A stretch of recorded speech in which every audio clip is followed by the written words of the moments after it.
Tonight we have a chance to say, yeah, you're right. We're too extreme. We're too wild. We're too out of control. We're too full of our own shit. Or we have a chance to say, hey, fuck you, you're wrong. Fuck you, we're right. Because believe me, this is the dance. Start the show. From pillar to post and coast to coast, this is The Law. Here we go. Your number one source for professional wrestling and mixed martial arts, news, interviews, and opinion. We live for this. With Dan the Mouth Lovranski. Take it as the gospel. Jason Agnew. Don't make him angry, please. And John Pollock. Where's the producer? Live audio wrestling. Now it's time for streaming stuff. It's love. I can't believe it.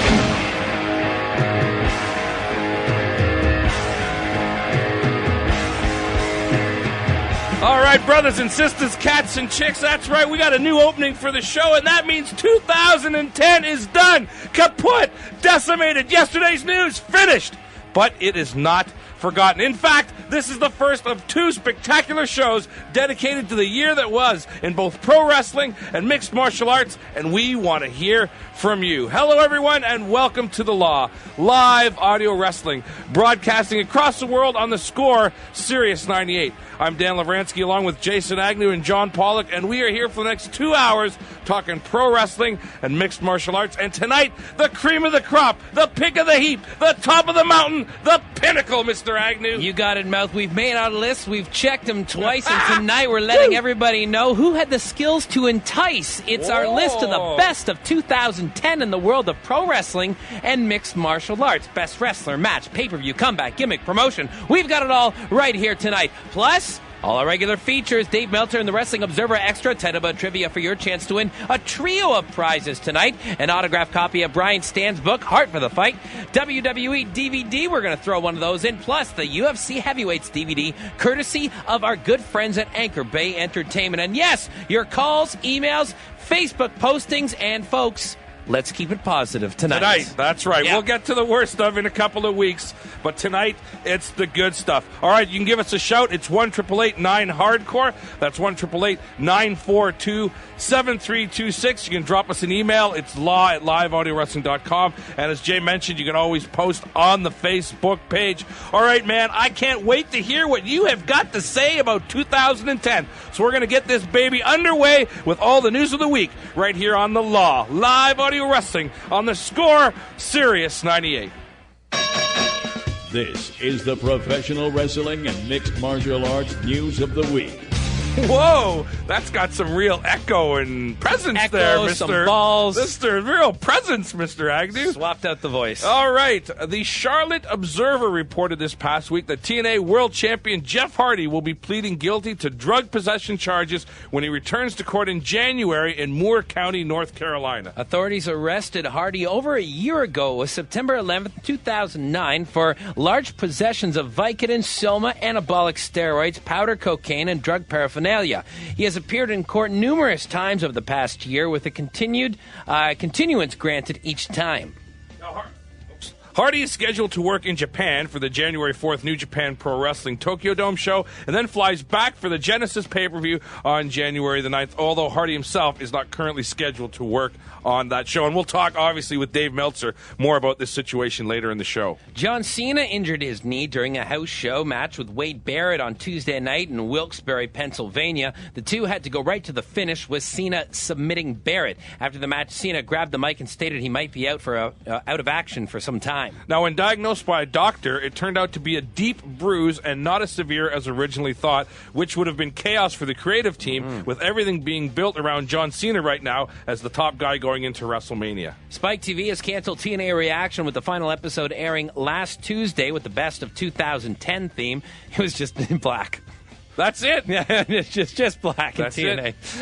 The show was produced by Eric Bischoff and Jason Hervey and was canceled weeks ago, but they waited until this week to announce it. Yeah, David Schwartz of Spike TV stated that in the absence of Reaction, they will be looking at doing some expanded TNA telecast during the year, which could be a hint at lowering the number of monthly pay-per-views in favor of TV specials, which would be an absolutely amazing idea. But who will not be on those TV specials? Taylor Wilde will not, as she has announced she quit TNA. Wilde joined the company in 2008 and was immediately pushed by upsetting Awesome Kong for the Knockouts title and feuding with Kong and having some great matches. Now, since Eric Bischoff and Hulk Hogan came into the company a year ago, she has not been used in any type of serious role and was largely forgotten throughout the year. The WWE will be releasing a 3-disc DVD set on Big Show entitled A Giant's World, and that will come out on March 15th. And Combat Zone wrestler Nick Gage, real name Nick Wilson, made national headlines when he was charged with second-degree robbery. Wilson allegedly showed up at the PNC Bank in Collingswood, New Jersey on December the 22nd and wrote a note for the teller demanding money and threatening to shoot her, and he left the bank with $3,000. He turned himself into authorities on Friday, and bail has been set at $150,000, and he is still being held in the Camden County Jail. Sad note here, Ruth Balea, the mother of Terry Hulk Hogan Balea, passed away this week at the age of 88. Switching over to the world of mixed martial arts, it was announced on Wednesday at a press conference in Las Vegas that Chuck Liddell has officially retired from the sport, and he will become the promotion's new Vice President of Business Development, working with Dana White and Lorenzo Fertitta. I believe that's the I don't want you to go to Strike Force position. Yeah, you got to keep him. And really, you know what? He doesn't need to fight anymore. No. I'm not saying he needs to fight, but they don't want him to go anywhere else. He is a draw still. I hear the results of the TV and pay-per-view portions of UFC 125 on Saturday night at the MGM Grand Garden Arena in Las Vegas in front of 12,688 fans and a gate of 2,170,000 dollar bills. Brad Tavares over Phil Baroni by knockout at 4:20 of round 1. Dustin Poirier beat Josh Grisby by unanimous decision, and Jeremy Stevens over Marcus Davis by knockout at 2:33 of round 3. And a great knockout it was. It was indeed. Clay Guida beat Takanori Gomi by guillotine choke, 4:27 of round 2. Dong Hun Kim beat Nate Diaz by unanimous decision. Thiago Silva beat Brandon Vera by unanimous decision and broke his nose. Brian, nasty. Did you see the curve in that, nasty. baby? Brian Stan destroyed Chris Lieben by TKO, 3:37 of round 1. And what could easily be on our best of list next year, Frankie Edgar, Gray Maynard fought to a 5-round draw. I would seriously go out of your way to see that fight. It was awesome. You know what, though, Moth? I was never so happy than to hear the draw announced. I thought I had no problem with it. I didn't have a problem with it. Here are the recipients of the $60,000 bonuses handed out by UFC at UFC 125. Fight of the night went to Frankie Edgar versus Gray Maynard. Well-deserved. Knockout of the night, Jeremy Stevens. And submission of the night, Clay Guida. And Phil Baroni indicated on his Twitter account that he is now unemployed, confirming what many assumed would happen after his loss to Brad Tavares at the show. No more Phil Baroni in the UFC. Cain Velasquez is facing significant amount of time on the sidelines after it was revealed that he suffered a torn rotator cuff during his October 23rd fight with Brock Lesnar in Anaheim, California. Did he do that punching Brock in the face? Yeah, who knows? Yeah, I don't know. Velasquez has been rehabbing the shoulder since the fight, but it looks like surgery will be necessary, and if so, will shelve the UFC heavyweight champion until the fall of 2011. Yeah, now this rules out a possible title fight between Velasquez and Junior Dos Santos that had been discussed for UFC 129 in Toronto on April the 30th.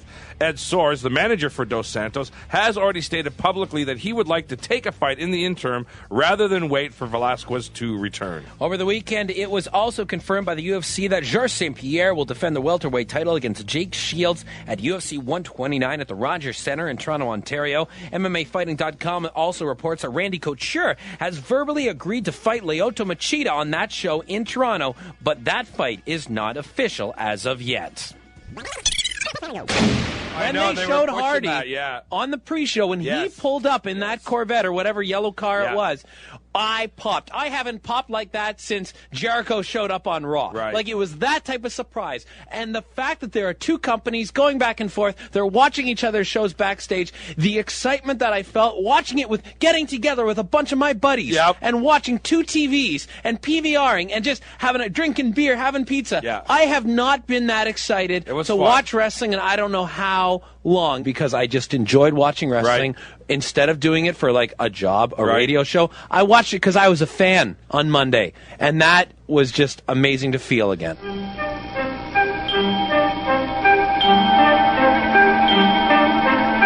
Like sands through the hourglass, so are the days of our lives.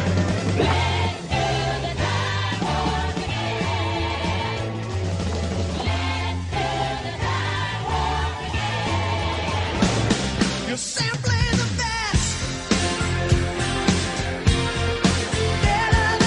right, ladies and gentlemen, it's the moment we've all been waiting for. That was so depressing.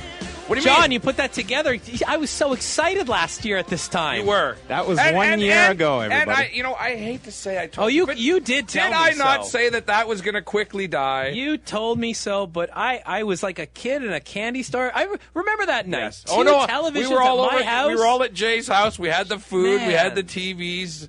You know, it was interesting, but I just kind of had a feeling it wasn't going to last. That was exactly 1 year ago. Is what it was. It would have been. We would have done that broadcast, I think, on January 3rd, 2010, right, John? Yeah, well, the Monday night head-to-head, it was January 4th, so right? This is the week after, and I just happened to be going back 1 year today ago. There you go, 1 year ago. And Mouth, preceding that, was just talking about, well, they were relying on a lot of nostalgia, and let's see how it plays out over the next month. And Mouth proved to be very correct. That might have been a more appropriate clip for next week, actually, John. This year did start on a high note with that. Yeah, that was to me the highlight of the year. It was January 4th. Yeah. It was, the rest of the year went downhill from there, eh? There were some highlights, and listen, we're going to talk about the highlights on this best of 2010 show is what we're doing right here on Live Audio Wrestling tonight, friends.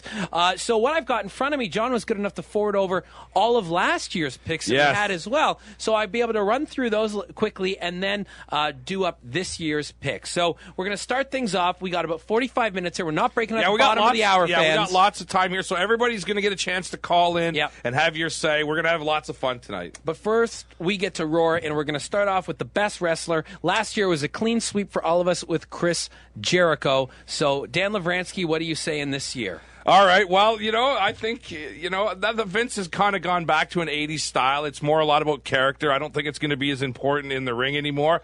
I don't know. I think you shouldn't be surprised. I picked Miz. Mm-hmm. I really did. I mean, he's friggin' awesome on the mic. His character's totally believable. His ring work is getting better. It's gotten a lot better. And he can hang with the big guys now. And I look forward to him when he comes out. I look forward to him. So I really think he did a good job. He's the only guy I can really think of that was kind of consistent throughout the year. He definitely got better as the year went on, and that's my guy. That might be the first time we've had someone who was a worst of the year. That's right. Yes, year, 2 years ago. Absolutely. I freely admit it. It's been a steady progression, actually, just by Dan Lovranski's picks, because 2 years ago, I believe Miz was your worst of the year. I'm sure it was. Last year, he was your most improved, and this year, he is your best wrestler. Yeah, I know. He's mine, crazy. too, this year, actually. Crazy. He's my best wrestler as well. John? I had a really hard time with this. I mean, there were a number of guys in Japan who had big years in the ring, but looking at the overall package of people who actually did make a difference, whether it be ratings or pay-per-view buys, I went with John Cena. And I really had a hard time looking at guys this year. But I mean, in terms of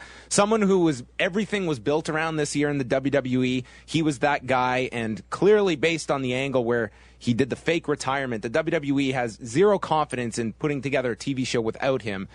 This one was, though, a very hard category this year because there was no front runner. You're right. It was the final one that I filled out this year. This is another difficult category, actually, and we're going to go to best wrestler, best female wrestler. Last year, Dan, you and I picked Beth Phoenix. John, you picked Hamada, who was let go this year. Right, yeah. This year, Mr. Lovranski, where are you headed? It was super hard. This was the last one for me, and it was like up to an hour before the show started tonight. It's a really hard category. This year, I just felt nobody stood out.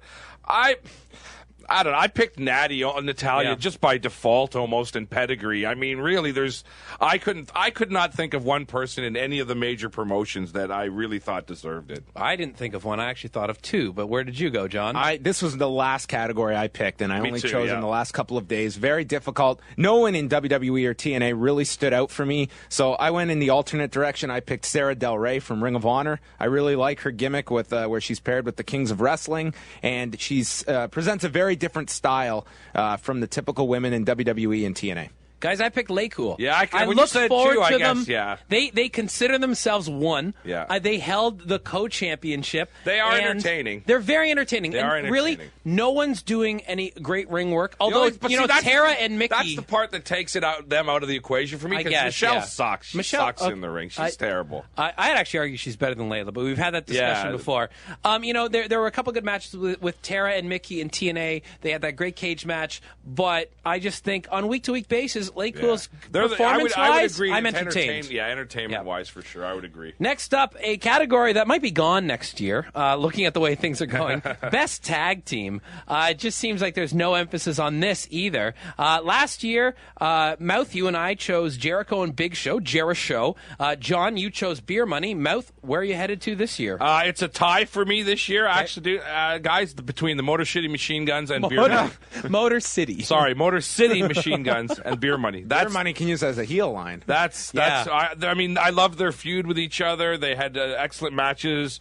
They're the only two tag teams that I take seriously as tag teams. Yep. Like, you don't, like, most of the time now, you know, they're just thrown together, two guys thrown together. Those two guys are classic tag teams, and I think, to me, they're both on the same level, so I pick them both. You know, I kind of found that Beer Money got lost this year in fortune, but I agree with you on Motor City Machine Guns. That's my pick. John? I went different. I went with Chris Hero and Claudio Castagnoli from Ring of Honor. That's good. They are a good team. I think especially this year, I mean, they were put back together. They had a tremendous series of matches with the Briscoe brothers. They had that great pay-per-view match with Shelton Benjamin and Charlie Haas. To me, they are the most complete tag team in the world right now. And I'm shocked that WWE has not grabbed these guys because they have the look they want, and I'm amazed that they still have not been signed. But I just think they're the top tag team right now in the world. Our next category is Best on the Mic. Last year, we had CM Punk for both you and I, Dan. Yeah. Apparently, we agreed on everything last year. Yeah, there was a lot.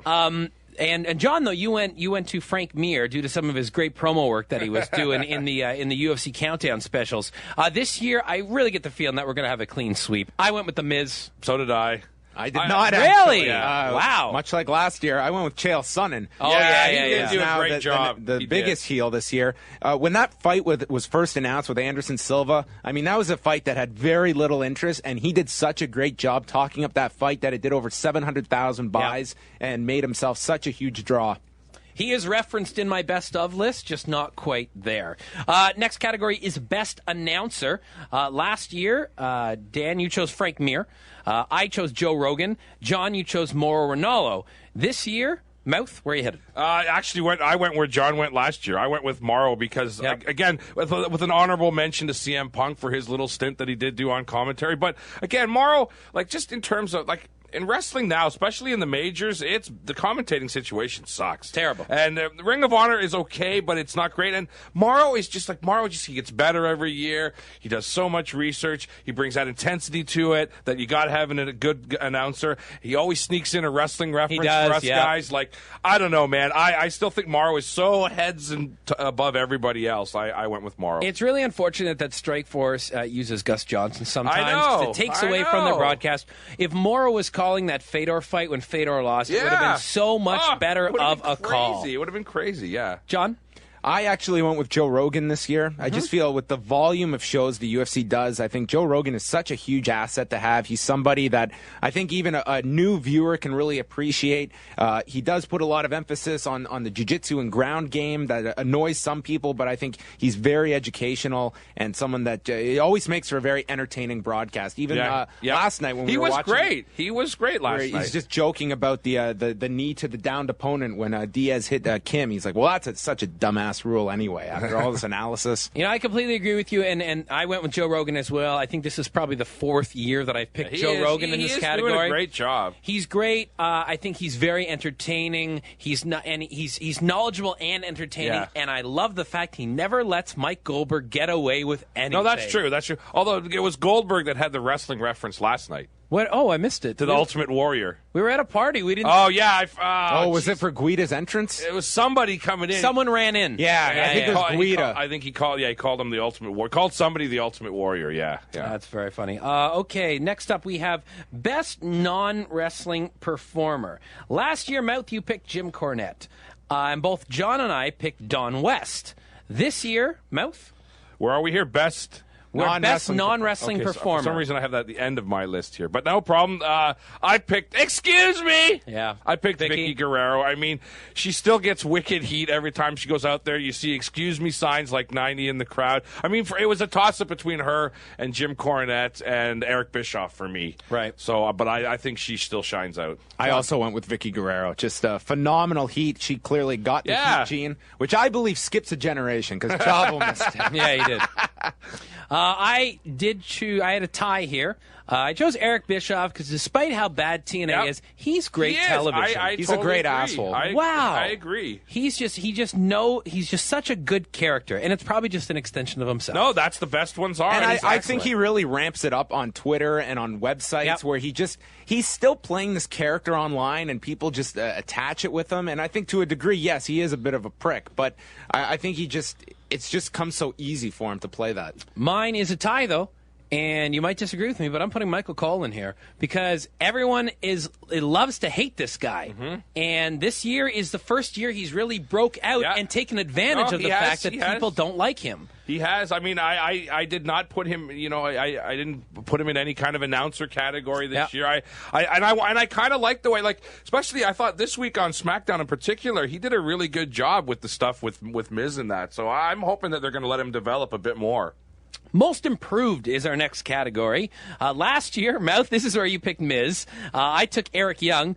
Oh, he's not on this list this year. Oh, boy, yeah. And, geez. John, you picked Brutus Magnus. How a year makes a difference in a category such as... One of us saw something. This. Yeah, wow, that's true.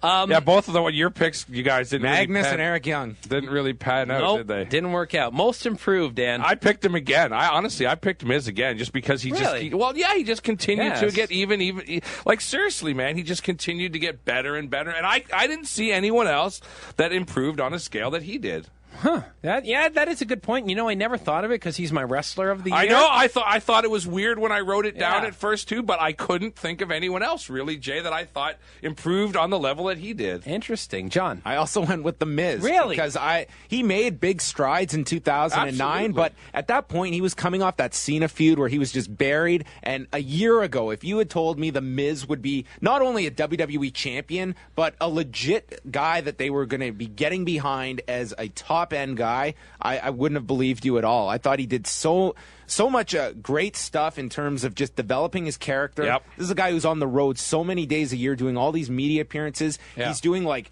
improv classes to improve on his promos. He's doing like language classes for when they go overseas so he can cut promos. Like, you couldn't have a more dedicated guy, I think, to his job. It's classic old school heel. He's developed into a really, really great, strong heel that you hate for all the right reasons. Yep. I had two here. Honorable mention to John Morrison, simply because he's elevated himself way up the card this year. And I was struggling here to find this. And the only other thing that I went with was Alberto Del Rio, for the fact that I remember watching those vignettes and saying, this guy is going to be horrible. He's going to flop. He's going to bomb. And he came in and he lit stuff up. Yeah, so from vignette to actually appearing, right. There's the improvement. Saw some improvement there. But I agree with you both, actually. The Miz is a better choice here. Best comeback is our next category. Last year, our choices were Dan Lovranski, the gobbledygooker, which was a very clever choice. And in brackets, it said, listen to the show for the explanation. And then John and I both picked Ricky Steamboat last year for best comeback, which made sense. This year, obviously, things are going to be a little bit different. Mouth? Yes. Well, I already know who. I'm just going to say I already know who I'm going to pick for best comeback next year. It's going to be Frankie Edgar after that fight last night, coming back after the first round, getting trounced. I picked. I mean, you know, there's honorable mention to Jerry Lawler for the thing he did with Miz. Yeah, he was great. I thought that was really cool. But I mean, come on, you got to go Bret Hart. I mean, come on, you got to go with Bret Hart, don't you? I mean, that's to me. I didn't. Yeah, no, well, man. I did. He's mentioned on my list next week. I did. I don't know. I think for the sentimental thing and the fact that he came back, and I mean, it wasn't booked as good as it could be, but I don't know. I didn't really see any other strong comebacks. I did like him in the role as a general manager. I thought, it was hit and miss, but I didn't see much else in terms of comebacks, so enlighten me. Well, I didn't go WWE, actually, or wrestling for that matter. I went with Chris Lieben. Right. Chris Lieben now, this seems weird after what happened last night. Happened on January 1st, though. He got murdered last night in that fight. He did have a strong comeback. 3 wins. Yeah, the Akiyama fight especially. And that was 2 weeks after a Yes. fight previous That's to right. it. That's right. So Lieben, after coming off, I believe, 1 or 2 losses Yes. the year before, had Yes. a great He did. year last He did. year. Yes, he so did. I went over to MMA, UFC, and That's- chose Chris Lieben as my best comeback of Yeah, 2010. might not be saying that next year, but No, I don't think not after last night. Well, unless he makes a dramatic well, comeback that's it. after Maybe he January will. I don't 1st. know. Okay, John. I had one for wrestling and one for MMA. With MMA, I actually went with Stephan Bonner. He was just written off as like the Marty Jannetty in 2009. The guy lost to Mark Coleman at UFC 100. Came back this year. He had a controversial loss to Krzysztof Szczecinski at UFC 110. Then came back, avenged that loss at UFC 116. Then got another win just recently at the Tough 12 finale. And he became, I thought, a pretty good broadcaster with WEC, but probably won't be continuing that. So I thought he put together quite a good year for himself. And then in wrestling, I actually went with Paul Bear. Because as shitty as the Edge-Kane feud was, I thought he was the only entertaining thing in it. Yeah. And I thought he was just such a different character from what the WWE has right now. And the fact that he's been through all these weight problems he's had, he came back, he could still do the voice to a degree, and I thought he had a decent little 2-month run there. Our next category is Best Gimmick. And last year we had a clean sweep in this category. All of us chose the CM Punk straight edge gimmick. So this year, Mouth, where are you headed? Just because it took a bunch of guys that I didn't really think that were going to go anywhere and actually placed them in a top angle that kept going for a good chunk of the year, I picked Nexus. Nexus, yeah, I makes picked sense. Nexus. I mean, it was after watching the first season of NXT, I just thought, this except for Wade Barrett, nobody's going to go anywhere, and they actually developed something that was interesting. I mean, it wasn't always booked the right way, but I still think it was a great idea. Yeah, John. I gave an honorable mention to Jeff Jarrett as the MMA fighter, but my pick went to Jay Lethal as Ric Flair, the impersonator. Yeah, unfortunately that didn't go anywhere. It didn't go anywhere, So but sad. I thought they were some of the funniest promos, and it was something I looked forward to every week on Impact. My best gimmick was The Miz here, and the way that they did Money in the Bank with him, and the fact that they gave him that after, again, all the improvement that he did, and that's how he got the title and backed his way into it. Just thought, and he's still carrying around the damn case. Mm-hmm, yeah. It's great. Yeah, so Miz Money in the Bank is my best gimmick of the year. The next one was an incredibly difficult one for me to pick. Match of the year. I had a real trouble trying to think of one that stood out aside from the glaringly obvious Undertaker versus Michaels. Now, if we look at last year's, Mouth, you picked Edge versus Jeff Hardy at Extreme Rules. I picked Chris Jericho versus Rey Mysterio at the Bash. And John, you picked The Undertaker versus Shawn Michaels at WrestleMania 25. I remember those 3 matches. I had to go and rewatch matches to figure out this year's. What's your pick, Mouth? I did with the obvious one. You with Undertaker and Michaels? Eh? You know what? There might have been ones maybe physically, athletically better in the ring, certainly in Ring of Honor and Dragon Gate. But you know what? No match had the storytelling. No match had the story leading into it. Yep. Like the dramatic effect, the biggest stage of the year, Yep. biggest match of that show. Like to me, that is. I don't see how you honestly can pick anything else. I really don't. Not to mention each was a year older, and the standard from the previous year was so high. Exactly. That's it. They had done it the year before, and it still worked. Yeah. I just felt everyone was going to name that, so I picked a match that I thought some people might have forgotten. It's a match that me and Mouth got to see live. It was a Ring of Honor Death Before Dishonor 8. It was Tyler Black and Davey Richards for the ROH really title. good. They went Really a half good. hour, and the crowd was just awesome here. They were all booing the babyface Tyler Black. They were so behind Davey Richards, and it was just a fantastic match on a tremendous card. And it's something that probably not enough people got to see, so I didn't want people to forget that match this year. And you know what? I felt the same way. I didn't want to pick Undertaker versus Michaels. I just don't see how you can, though, really. I mean, look, really, seriously. I agree. Everything you could think of, drawing money, good storyline, excellent in the ring, like big stage, big show. Okay, so let's say that's my match of the year. Okay. But my honorable mention would be Daniel Bryan versus Dolph Ziggler from Bragging Rights. Was a good match. It's a great match, and it's clearly Daniel Bryan that's running that match, and he got a great match at a Dolph Ziggler, and it was just, it's not off. I mean, it was early on the card. It might have been the opener, actually. Yeah. And it wasn't even announced before, I don't believe. Oh, was it not announced before? I just think remember. They just added that the day of the show, I think. Like, normally I'm back down to my computer, up and down, up and down. That match, I was watching the whole thing, and I really enjoyed it, and I thought it was just really good. I think even didn't the WWF in their 25 top matches, that match was pretty high on their list. They listed that with Undertaker Michaels as number a tie. one. Yeah, they had fans those. have to vote for the winner. Yeah. Let's go to the feud of the Year is our next category. By the way, you are listening to Live Audio Wrestling. This is our Best of 2010 show, and we're going through our best in MMA and pro wrestling. And our Feud of the Year, last year, we had Mouth, you and I both picked CM Punk versus Jeff Hardy, which, yes, indeed, was excellent. John, you picked Brock Lesnar versus Frank Mir. Where are you headed, Mouth? I went to Ring of Honor for this. I took Kevin Steen versus El Generico just because it lasted an entire year, and they kept it interesting. They kept it fresh. They just finished it up at the last pay-per-view, which was about a month ago. I don't know. It was a classic old school, and just the way that they were able to keep it going all year and keep it fresh and keep the fans interested in it. With weekly television, too.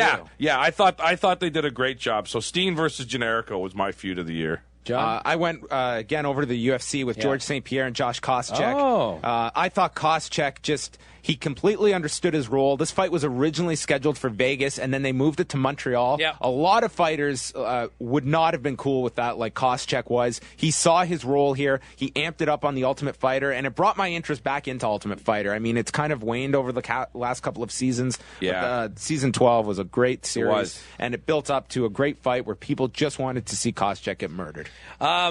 Yeah, mine was from UFC as well, and John, you've already mentioned this. It was Anderson Silva versus Chael Sonnen, and it was, Sonnen that built this whole thing. Yeah, he did a great job. And, I really wanted to see Anderson lose, and I remember rooting for Sonnen that entire fight, and then all the crap afterwards. But let's forget about that, and just the build-up to this fight was just fantastic, and I didn't even know that much about Chael Sonnen before it, but he really made himself in that fight. And then all the other stuff afterwards. Let's not let testosterone replacement therapy get in the way of a great feud. From Feud of the Year, we move on to Best Angle of the Year. Last year, Mouth, you chose Jericho and Big Show as the tag team. I chose the Mask versus Intercontinental title build for Mysterio and Jericho. Yeah. John, you chose Randy Orton kicking Vince McMahon in the head on Raw for the best angle. Best angle, Mouth. All right, well, again, The Miz plays into this one. The idea of Jerry Lawler finally getting a shot at the WWE title, he'd been there all that time and never gotten a shot. I thought it was a really clever angle. I thought it worked wonders at helping to elevate Miz coming off the Money in the Bank win. Really old school. Got a lot more mileage out of it than I thought. I don't know, and just having that simple, TLC match on the TV. I thought that was a great angle. All right, Lawler's last chance at the title. I went back to an episode of Raw back in the early part of the year where Nexus debuted in Miami, Florida. It was completely unexpected, and they attacked everybody. And it focused on new guys, and it was just such a fresh feel where the announcers stopped, they destroyed everything. It just looked like a non-WWE angle. Like, it didn't look like a packaged WWE presentation, and it was just something so fresh, and you just couldn't wait till the follow-up. Yeah, I chose that as well, John, for the fact that I watched that 3 times. Yeah. I rewound it and watched it over and over again. I'm like, who came up with this? This is just so un-WWE-like to do. He had that great choking spot with Daniel Bryan and Justin Roberts. Led to trouble. It did lead to trouble, and partially screwed up the angle when they had to get rid of Daniel Bryan. But that night, there was just that certain magic about it. And it's not often that those moments happen. Exactly, yeah. I remember the day after that angle happened, me and Mouth were meeting up for the A-Team premiere, and I got there Tuesday morning. I was like, did you see Raw? No, I haven't seen it yet. I was like, oh, my God. It was like the best angle in years. Yeah. The next one, we have split this year. This is a category we used to just do best pay-per-view. This year we've divided it to best wrestling pay-per-view and best mixed martial arts pay-per-view. I'm not even going to read last year's because all of us chose MMA pay-per-views last year, unanimously choosing UFC 100. Okay, I just read it, and I said I wasn't going to read it. This year, best wrestling pay-per-view, guys. I went with Death Before Dishonor 8 for the Ring of Honor one, the one that was shot here in Toronto. I mean, there weren't many from the major promotions that really stuck with me like this one did. John Murdy mentioned that one great match there with Black and Richards, and it was just I thought it was a really, really well done show, and I really enjoy Ring of Honor when it comes to the pay-per-views because I think they really deliver, where sometimes the major leagues, you're hot and cold. Actually, you're lukewarm. A lot of the pay-per-views just were kind of of lukewarm. They Yeah. were kind of like in the middle. So that one to me really stuck out. And plus, I guess I'm partially because I was there. You were as there well. too. It Yeah. makes a difference. Yeah, it does. John? Yeah, I also went with Death Before Dishonor 8. I thought Ring of Honor, it was just a great show from top to bottom. You also had the Kings of Wrestling against the Briscoes on that show. It's just a completely bloody match and really well done. And if you look at the 4 internet pay-per-views Ring of Honor did this year, each one had more buys than the last one. Yeah. They're one of the few companies where you can see some growth, even at a small level on the internet. I went with WWE, and I went with the Money in the Bank pay-per-view. That was a good show. Yeah, it was a good show. I did not expect a good show. I thought the booking between the 2 Money in the Bank matches was dramatically different, but separately good. Both of them were done quite well, so I enjoyed the show, and that was my pick. Best promotion. This one opens it up to MMA and wrestling. Oh, what about best pay-per-view for MMA? That's coming up. Oh, okay. Yeah, sorry, I got it down on the list a little bit. Well, we can do that one now. Well, I best figured pay-per-view from MMA. Doesn't it make sense to do it beside the wrestling? It does. It was just lower on my list. Okay. I put it in at the end. Okay. All right, so we didn't best have MMA. I picked WEC 48. The Aldo versus Faber. Yep. And I have to include the prelims in there as well because my fight of the year was in the prelims. But again, you can pick almost any WEC show from the past year.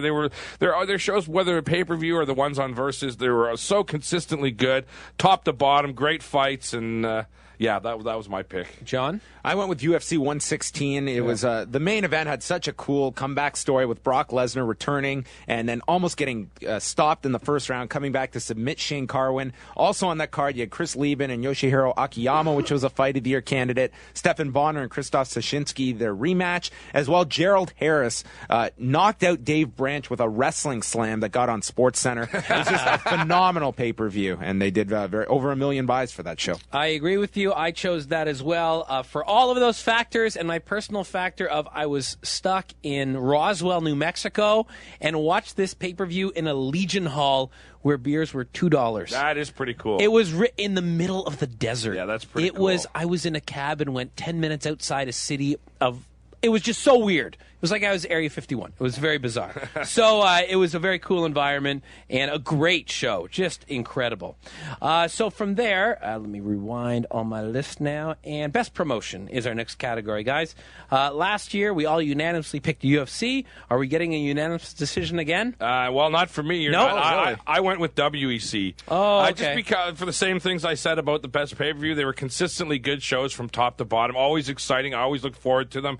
And it's the last year they're going to be around, True. so I'm giving them the nod on their way out. I thought they did great. Yeah, I went with the UFC. I don't think you can really dispute them. Just a phenomenal year once again, and just unbelievable numbers on pay-per-view, and just such a basic way of creating stars that it's just amazing to watch with an organization that can't control the outcomes and how they create these stars. Yeah, I went with that as well, no doubt.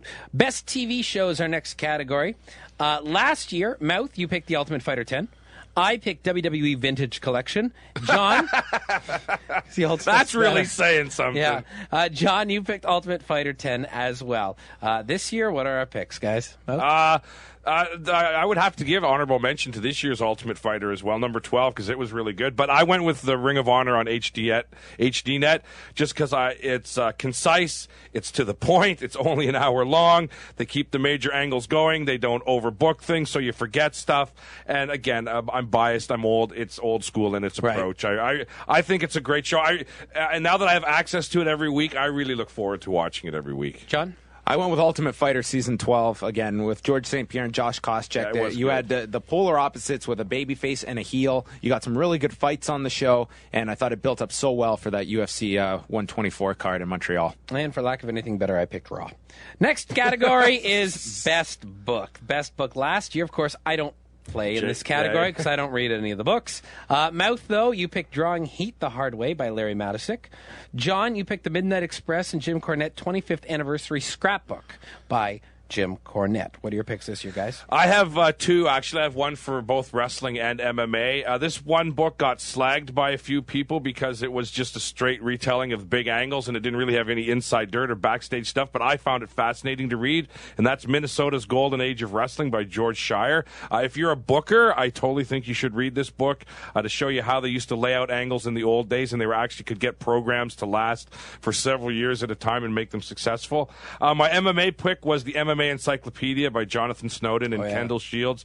It's just because it's incredibly comprehensive. Not only does it cover personalities, events, organizations, it covers moves. It covers so much great stuff. I love reference books too. It figures they're both reference books. Those were my picks. My book, unfortunately, didn't do too well sales-wise, but I just found it really enjoyable, and that was Countdown to Lockdown by Mick Foley. A lot of people are critical because this was his 4th memoir he's putting out, but I find him to be such a likable person to read about, and he actually made me care about this main event at Lockdown more so than when the TV was building up, which is something to say.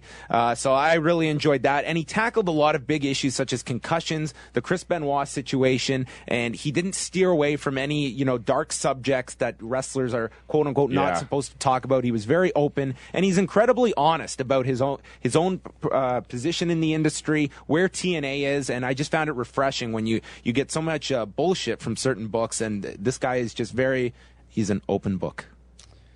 Ooh, sorry. Our next category is Best DVD. Mouth, last year you chose Jeff Hardy, My Life, My Rules. I took The Wrestler DVD release starring Mickey Rourke. John, you picked Starrcade, The Essential Collection. Where are we headed this year? Mouth? I went with Chris Jericho, Breaking the Code.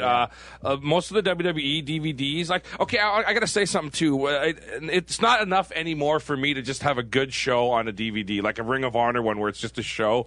That's not enough to attract me anymore. No. I want something that's got a little more guts to it, right? And so this one I thought was really, really well done. And a lot of the other WWE DVDs this year were really, really bad. The new Bobby Heenan one is terrible. The Ricky Steamboat was disappointing.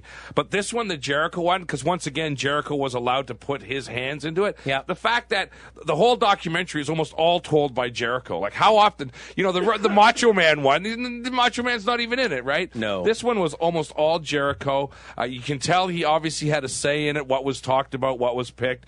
And it has tons. It's about time he got one. That's the other point. Yep. And it had so much great bonus stuff, tons of great matches, promos.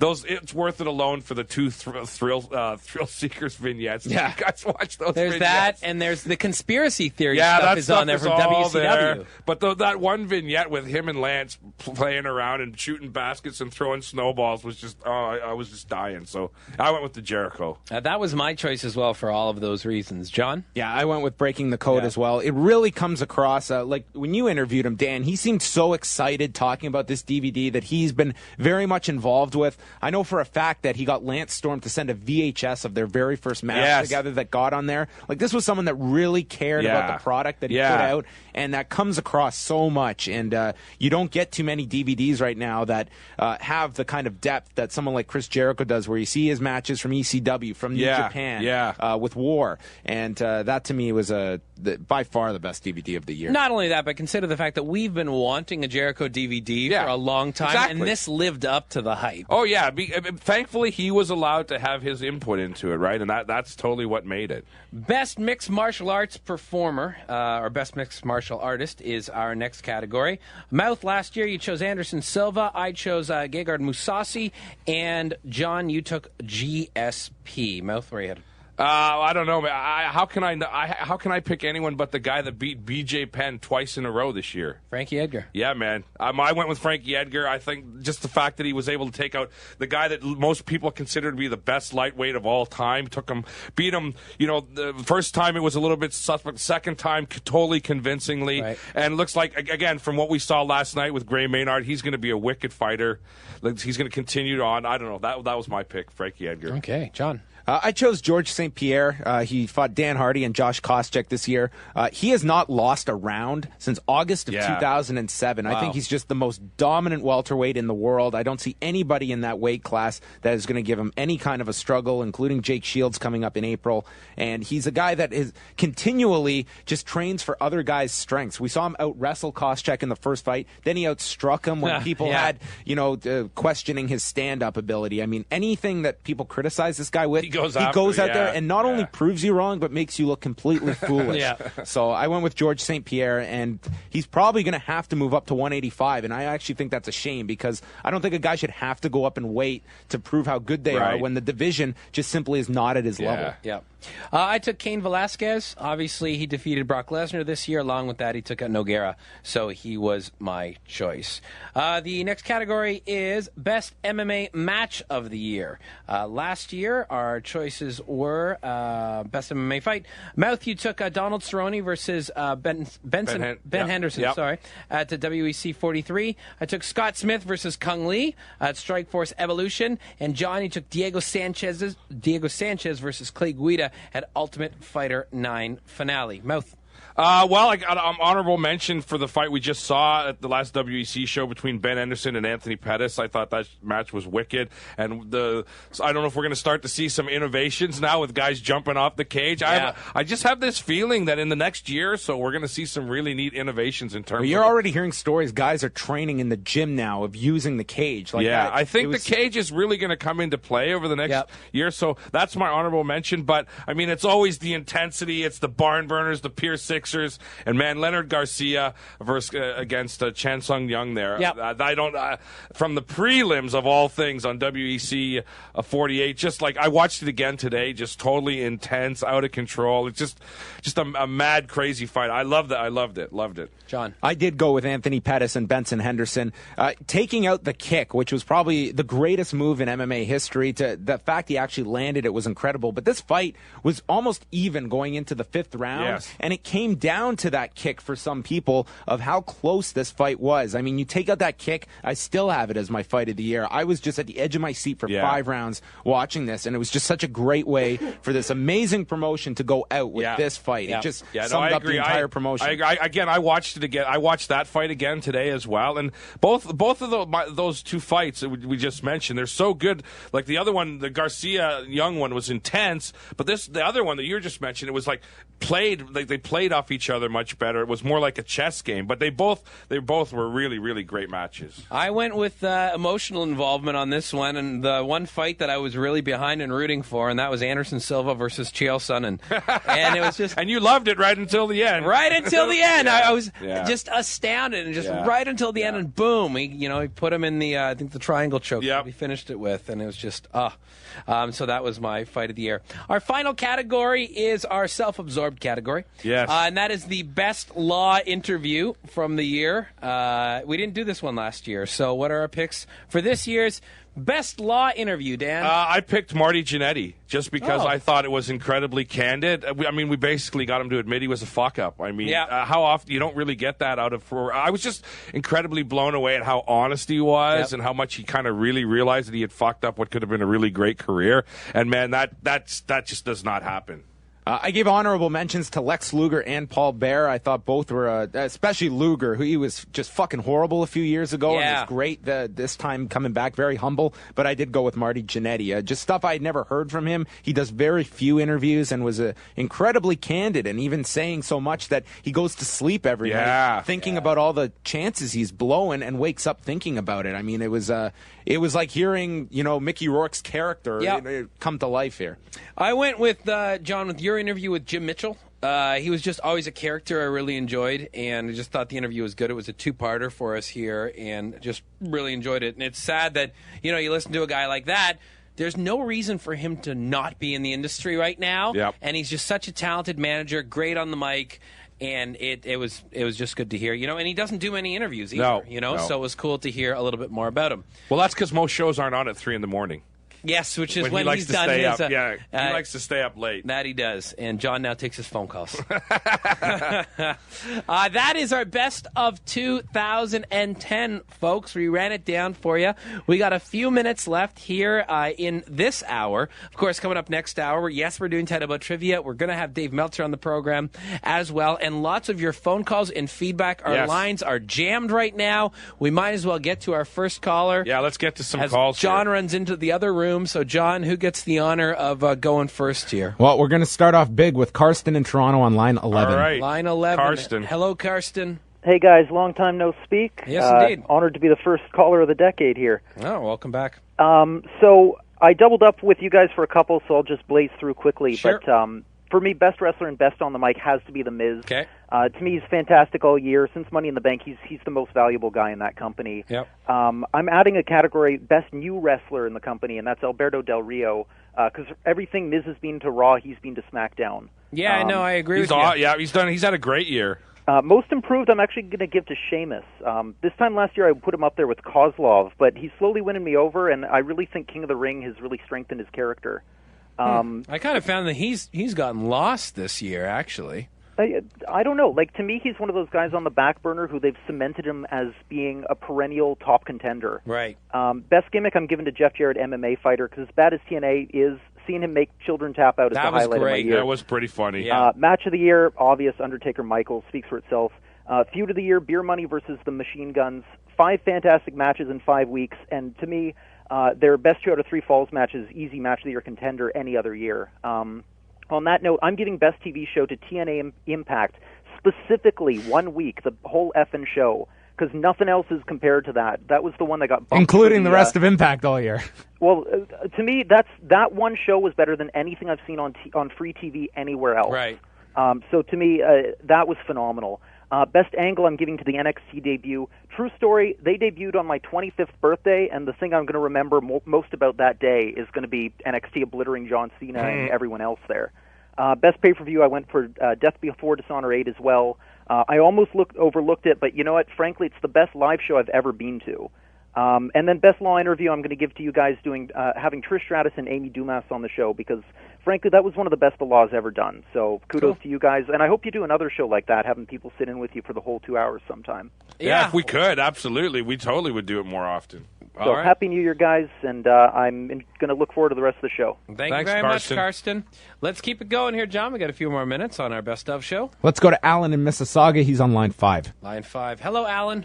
Hey, guys. I wanted to talk to you about 3 things. Sure. I have male wrestler of the year, female wrestler of the year, and also a little something going on in TNA that I think is going unnoticed. All right. And I realize TNA probably shouldn't be mentioned much on a best of show. Yeah, it's hard. Drop it in. It's hard, man. But first of all, male wrestler of the year, I agree with the general consensus that The Miz deserves this honor for all the reasons you mentioned, but also because when he started off in the WWE, he wasn't allowed in the locker room to change originally. That's right. Yeah. He had the stigma of being, a TV reality star. Show. Yep. Exactly. So just to rise above that adversity and to gain the respect of his peers, not only be allowed in the locker room but become the figurehead of the company, I give him a lot of kudos, and he has my respect for that. And he is entertaining and has charisma, as you say. Female wrestler of the year. It's kind of an indictment on the industry, I believe, but I'm going to have to go with Mickie James just because I can see what she's trying to do in TNA. She's trying to put women's wrestling back on the map, and I think TNA has the best platform to do that at the moment, even though it's kind of going nowhere. But you look at what she did with Tara in that cage match when the women were given the main event spot on Impact, and that incredible spot that she took off the top of the cage. Like, I can see what she's trying to do. And in regards to TNA, I just wanted to bring everyone's attention to a heel turn occurring in TNA that I think is going unnoticed, and it really is because people are not noticing it, not that they don't care. And I think it's the Pope. If you remember the casket match he had with Abyss, he lost. The following Impact, he had that whole spiel with the choir, and he said that it was a new beginning of the Pope. It wasn't the end, and he started calling for donations. And then the very next week on Impact, EY, Eric Young, and Orlando Jordan gave him some donations that they'd collected. He took the donations, and then later in the show, we saw him go to a strip club. And what I think has happened is that he's taken people's donations, and then he's spending them on cheap thrills.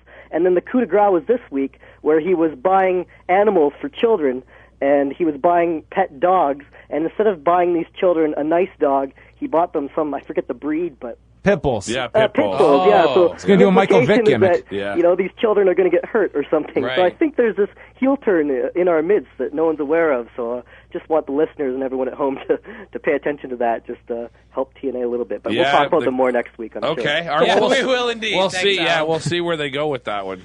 Do we want to do one more here, John? Yeah, let's squeeze one more in. Let's go to Sal in Brampton on line 8. Line 8. Hello there, Sal. Hi, guys. How you doing? Good, man. Best wrestler, I put Bryan Danielson. Okay. Best announcer, I put CM Punk. Even just for the short time he was in, he was good, man. He was good, but I'm sure he would have been destroyed if he hung out there, much like we used to like Matt Stryker, right? Yeah. Best pay-per-view, I put TLC. Okay. Best promotion, I put Ring of Honor. Best TV show, I put SmackDown. You put SmackDown?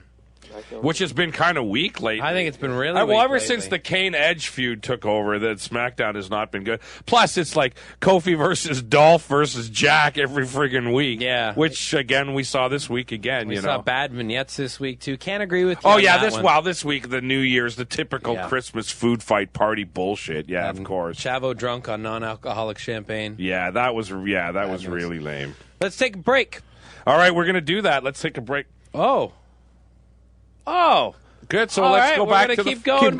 Keep going. Back John to just the got in phone. our ear and just went, we can't. Just So, never mind. They don't need to know why. Just let's keep going. All right, here we go. Where are we going next? Let's go to Phil and Regina on line 2. Line 2. Hello there, Phil. Hello, boys. Happy New Year. Hey, Happy New Year to New you, Year, Phil. Phil. How's it going? Oh, it's going all right. I've got a few picks here. Sure, shoot. Top top couple of categories are going to be kind of ROH sweeps. Yeah? Best male wrestler, Roderick Strong. Yeah, he is awesome. Female, I'll agree with John, Sarah Del Rey, because unfortunately, other than Natalya in WWE, there's no one matching her right now. No, it's true. Tag team, gotta go with Kings of Wrestling, and I've watched a bunch of their matches, including had a chance to watch the Shawn Benjamin Charlie Haas match. Right. Amazing. Feud of the Year and Match of the Year, I'm going to combine into one, and I'm going to say Steen and Generico. Yep. I agree for Feud of the Year, man. That was my pick as well. I thought it was just amazing they were able to keep it strong and interesting for like an entire year. Yeah. Best mixed martial arts, Gargo GSP. He's shown that he's been the best all year, maybe with a couple other matchups throughout the year to other promotions, but he's been the best martial artist in Canada and around the world right now. Yeah, that's true. He is pretty amazing. And best motion, I'm going to have to give to Ring of Honor. All right, dude. Thanks a lot for the call. All right, we are breaking now, John, right? Okay, we're going to take a break now, but when we come back, we're going to Dave Meltzer from the Wrestling Observer Newsletter is going to join us. We'll chat some UFC, some Jeff Hardy, and to get some of his best of the year choices. Also, we're going to be doing Title Bout Trivia with Mr. Jason Agnew, and more of your phone calls on the best of 2010 in the world of professional wrestling and mixed martial arts. So stay tuned. More of live audio wrestling coming up right here on The Score, Sirius 98.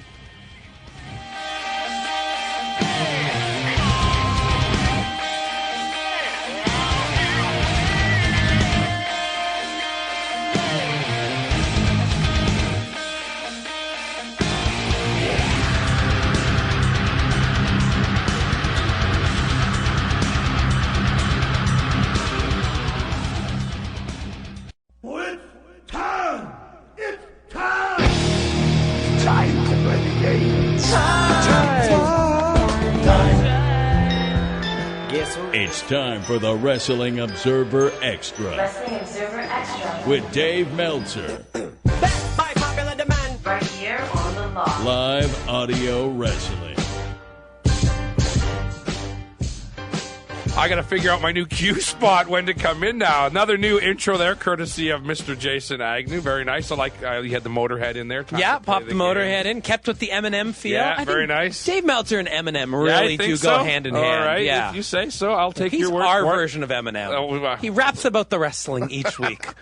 Okay, welcome back to the program. Here it is, live audio wrestling, our first show of 2011, and we're talking about all the best of 2010. Not the worst. We'll do that in a couple of weeks. We're just doing all best. We're all positive here tonight. So give us a shout. It's 1-888-9-HARDCORE. That's 1-888-942-7326. We also need a couple combatants because right after we're done with Dave, Jay's going to be playing Title Bout Trivia. What have you got for us tonight, Jay? We got an autographed copy of Brian Stan's book, Heart for the Fight. Along with that, a mystery WWE DVD. And no to the Facebook guys, it will not be Knucklehead. And along with that, UFC Heavyweights DVD, courtesy of Anchor Bay Entertainment. All right, so we'll be doing that, and we'll take some more of your calls on your thoughts on the best of 2010. But right now, we are joined by the Mr. Wrestling Observer himself, Dave Meltzer. Dave, how you doing? Good. How are you? We're doing good, sir. Before we get into like best and reflect on the year, we got to talk about last night's UFC pay-per-view. I thought it was an awesome show from prelims right up to the main event. It's really there'd been a string of shows lately that were okay, but they not like this one. This show really gelled. Some great hard-fought battles. You were there live, Dave. How was the crowd for this one? It wasn't as loud as a lot of the shows. I think that to the Vegas crowd, it was lacking the star power. The main event did not, they didn't see the main eventers as the big stars. In fact, right. the biggest stars, honestly, the biggest reaction on the show, Clay Guida had the biggest reaction, probably followed by Phil Baroni of all people. Wow. Although Phil Baroni has a lot of charisma, so I'm not surprised. They loved the Gray Maynard-Frankie Edgar fight, but they were not into the two guys until the fight got great. It wasn't like when they came out, it didn't have anywhere close to what I would expect a Las Vegas main event feel for a main event, but by about, I don't know, a minute into the match, Yeah, absolutely. That just was a dynamic match and a fantastic performance by Edgar, and it was a really weird ending with the draw because it was a surreal night. Yeah. Because Dana White didn't come to the press conference, sent a message that, and before the press conference, I kind of was tipped off that Pettis was going to get the shot, and that Maynard would get the shot after Pettis at Edgar, or at the Edgar Pettis winner. Right. And they went through the press conference, they announced that, and then Dana White, who wasn't there, changed his mind. Yeah. Decided to do a rematch. I think, you know what? Either decision would have been fine. I've been thinking about this, which is the better decision.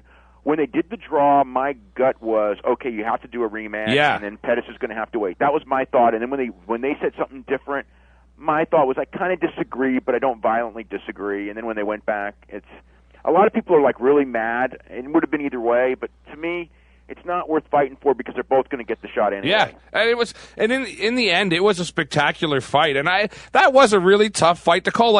Sure, there were obvious rounds where one guy won, and the other, obviously, Maynard won the first round, but there were other rounds where it was really, really, really close, and I think I don't have a problem with the draw decision. In your memory, Dave, of watching fights, and you've seen fights from more than just UFC all around the world. Have you ever seen a guy recover that strongly from a first round attack like that? I could not believe the recovery by Frankie Edgar there.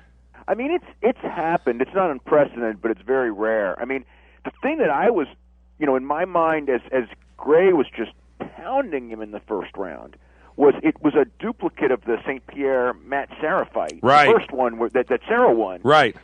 Just the way he would get, he would struggle to his feet and then just get punched and fly. I mean, he was flying from these punches. Yeah. But Edgar, he had something in him to survive the round, and maybe if George would have survived that first round and Serra punched himself out, kind of like Gray did in the first round, maybe he could have recovered and won. I mean, to me, I felt watching the fight that Edgar was the quicker fighter and he was the better fighter, but they were pretty evenly matched. But it was amazing that Edgar was able to come back and get the draw after being beaten so badly in the first round. Yeah, no, I mean, just the fact that he, again, what a great performance, and the fact that he was able to stay with Maynard and take Maynard down, being the smaller guy. You got to give win, lose, or draw, however you scored the fight, you got to really give props to Edgar and Maynard too. Yeah, no, absolutely. I think when we do best MMA fight of the year next year, we've got to remember this fight because this was an amazing fight. Did you get a chance to talk to Edgar or Maynard after the fight at all, Dave, or not? I mean, I was at the press conference with him. I didn't talk to him individually, but I asked questions. I don't remember asking questions to them because I had to do my story on Stan, so I was mostly talking to Stan. But I saw, they both thought they won. Edgar thought that he won rounds 2 through 5 and conceded that he was destroyed in round 1, and kind of didn't really even remember round 1 all that well, other than he knew he got destroyed. Maynard thought that he won rounds 1, 3, and 5, should have got the decision. He was really, really down and dejected. And then when he found out that he wasn't getting the title shot, in a rematch, he was really down. I guess. The storyline they were playing up in the last week, which was really a good one. I don't know if a lot of people saw the build-up, but they did a great job with it, is that Gray Maynard is this guy who, from the age of 3 until now, where he's 31 years old, for the last 28 years has sacrificed relationships, social life, everything to train first to be a wrestler and then to be a fighter. He's like 100% dedicated to training, and this was his night to win the world title, and I think that he believed it. Right. And it was just like, I think that he felt that that was the ending. Yeah, the ending that should have happened. Right, because he's not that charismatic. I think he felt that he was only going to get one shot, and he had to deliver, and he thought he delivered, and then didn't, and was really down. Now again, when Dana made they were all gone by the time Dana made the call that he was reversing the decision and giving Gray the fight. So I don't know what Gray's reaction was to that, but he was very, very down, and his face was more beat up than Edgar's. Edgar's face didn't look that bad. No. Gray's face looked real bad. Right. Now, and did you get? I wonder how's Anthony Pettis thinking about all this? I mean, him thinking he was going to get one of them. Now he's got to watch them fight again, which is going to push, the unification bout even farther back. Yeah, I mean, it's going to be. He's probably not going to get this fight for 7 months. Well, at least you'd think at least it's not going to be till later in the year, I would guess. I would think late summer, you know. I mean, or the summer. So again, he left before the announcement, so I don't know. Right. I don't know what his. I mean, he's got to be really disappointed because again, he was there when the announcement was made that he was getting the shot. So it had to be a real topsy-turvy thing. I think that the explanation I was given was that they were all had made the call, that Pettis gets the winner, and when it was over, it was just like they thought, and it was like we're going with what we said. And then I don't know if it was fan reaction or what it was, or just the feeling. It's here's I got to tell you, there's two ways of looking at this, and I think this kind of determines what decision you would make. As pro wrestling fans have seen, screw job endings and draws and things like that, and the mentality is that you got to beat the champion, and if it's a draw, there'd be a rematch. But the point is that you don't do that. There is a mentality in fighting that in a championship match, the minute the match starts, there is no champion. You have two guys fighting for a championship. Right. And if you go with that mentality, then you have to get a winner, which means that they have to come back and fight before somebody else fights. Right, exactly. Let's talk about Chris Lieben as well. Were you surprised by his performance? I mean, he had those two earlier fights. I mean, the 2 weeks apart from each other, and the fight with Akiyama was quite a revelation. But he did not look particularly good in this fight. No, I'm trying to figure out if he took so much punishment with Akiyama that he wasn't fully recovered, even though it's been since July. Yeah. Or Stan is that good. But it was a great performance by Stan. I think a star-making performance for him. But we don't know, again, how good he is. He wants, Vanderlei Silva. There's a lot of guys that, in that division that he could face. But he's now in the mix with the top guys, and he's a star. Lieben, he was on his way up, and pretty popular. And now he's got to kind of rebuild. Yeah. But, I was surprised. The fight was what I expected. They really had a great fight, but I did not expect, when I saw Lieben go for the takedown, it's like, wow, he's having a bad night because he had vowed he wasn't going to go for a takedown. And then he started just getting whacked. And, he's had a lot of fights, and I've only seen him stopped by punches once, and that was Anderson Silva. So, to stop him by punches is very impressive. It is a very impressive night for Stan, that's for sure. Let's move on, Davis, because I want to cover a couple other things here. Might have been a great year for the UFC, great beginning of the new year. I don't know how the new year is going to start out for TNA with this whole Jeff Hardy situation. We're hearing stories that he's going to plead guilty when he goes back to court later this month. In this day and age, Dave, and with TNA, which is not on everyone's radar, does it really matter if one of the big stars has got this kind of, if he ends up being a convicted drug felon? Does it really matter? I know it's not going to really matter to TNA, but do you think the fans ultimately really care? No. The fans will accept what's on television. He's a TV star. It's not gonna hurt in that way. It's still a black eye for the promotion, but they used Pac-Man Jones. Yeah. And they got a lot of negativity, and they got nothing positive, and they spent a lot of money out of it on it for nothing, no ratings or anything. But the point is, they used him, and this isn't as bad to me as using Pac-Man Jones. Just the way the prosecutor talked, I'm thinking he's not going to serve time. I think he's going to, he's going to plead guilty to 1 or 2 charges. Uh-huh. And then, I figure it's some possession charges and no trafficking, and they've got a deal now. Interesting. So, if he doesn't get any jail time, that won't affect TNA then at all, probably. I mean, he's not working the next pay-per-view, right? He's not scheduled to work on the pay-per-view. I mean, they could, if the deal, if they feel bad, I mean, we'll know, because at the TVs they'll take the title from him, before the January 20th. But if they feel that it's not significant, then they won't. But the plan was for certain that that Hardy would defend the title against, I guess, Morgan, Anderson, or Van Dam, right, on the February pay-per-view, and I'm presuming it would be Anderson of the 3, even though Van Dam kind of makes the most sense, because he's already defended it twice with Morgan, so I'm just figuring you'd go with someone else on the next show. Right. And I also wanted to quickly get your thoughts on Reaction. Was canceled this week. Some weeks I thought it was a really good show, but ultimately I guess 3 hours of TNA is just too much for the average wrestling fan. 3 hours was too much. I liked the show, but I like the concept of the show, but I think that it would have been more effective if you would have the Reaction type of interviews during the body of the show. Right.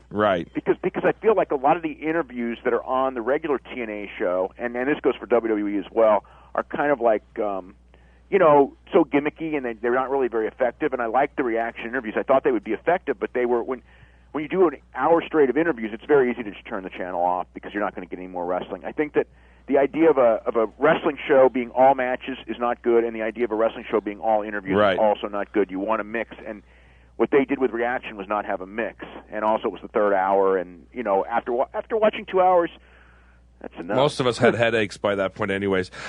We are doing the best of 2010 on the show tonight, Dave, so I wanted to get, instead of rambling through a bunch of categories, because you'll have all the stuff in the Observer in a while anyways, but I wanted to get your thoughts on, because you get to see everything with wrestling and MMA, so much more than the average fans of both genres. I just wanted to see if quickly there were any shows from 2010 that you thought fans should go out of their way to try and find and check out that we might have missed.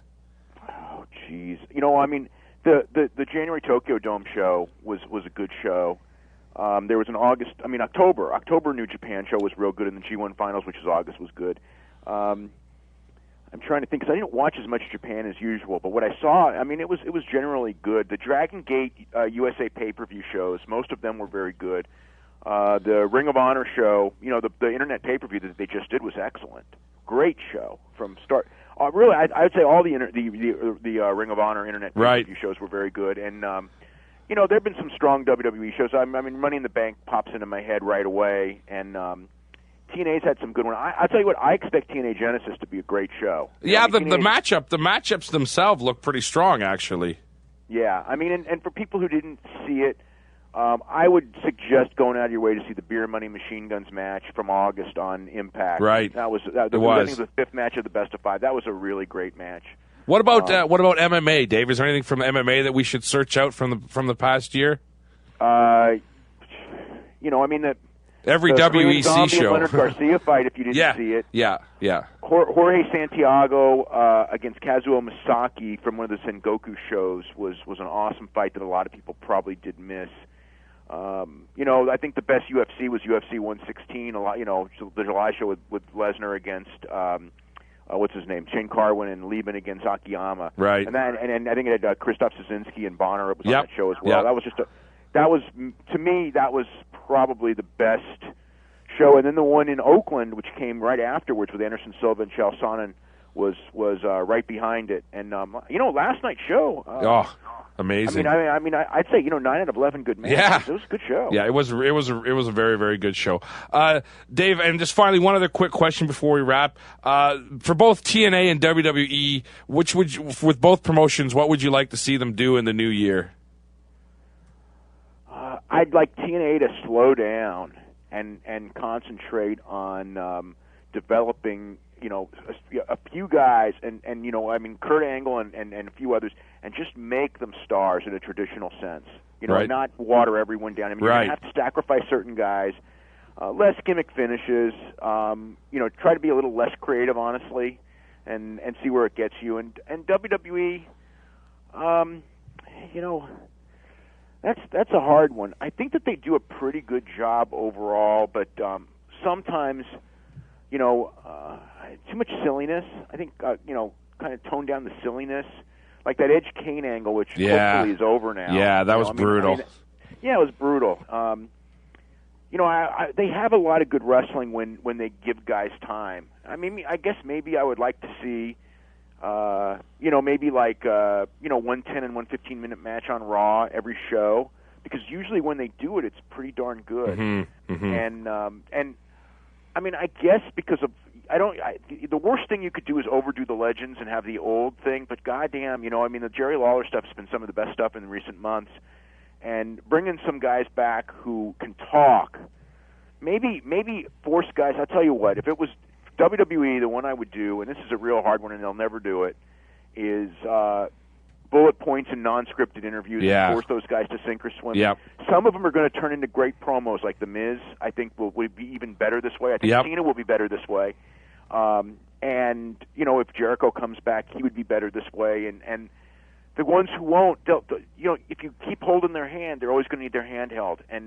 But they'll never be great promos, because that's the one thing that when I think about old wrestling and new wrestling, the one, there's a lot of advantages for new wrestling, like production value and things like that. But the one advantage that's so strong with old wrestling is the believability, and a lot of the believability comes from the much better promos overall. No, it's very, very true. Very, very, very true indeed.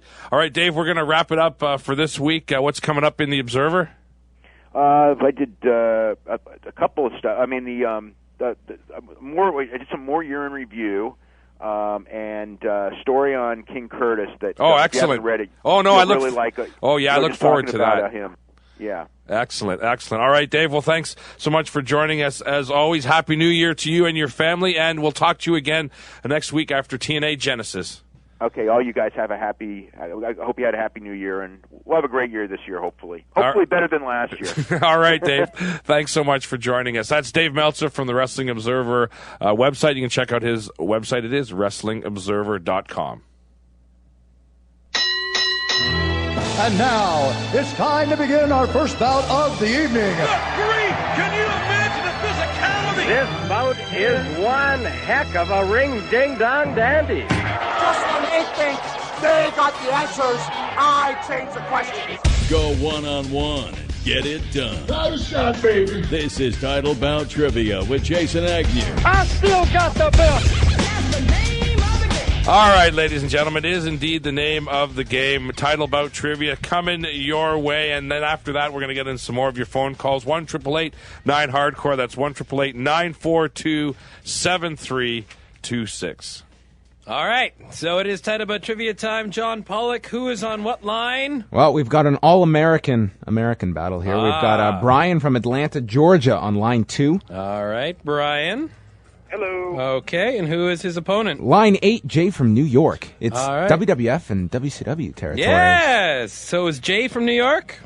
How you doing, guys? All right, there we go. Okay, guys, it is Title Bout Trivia. As he said tonight, you're playing for an autographed copy of Brian Sand's book, Heart for the Fight, a WWE DVD that we will throw in, and along with that, UFC Heavyweights DVD from Anchor Bay Entertainment. And first person to get 2 right wins. Brian, you are the first player, so your question is, what month did Nexus invade Raw?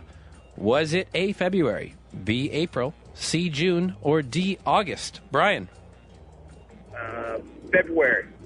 I think you guys should go fuck yourself. Incorrect. I'm sorry. It was actually in June that they invaded Raw.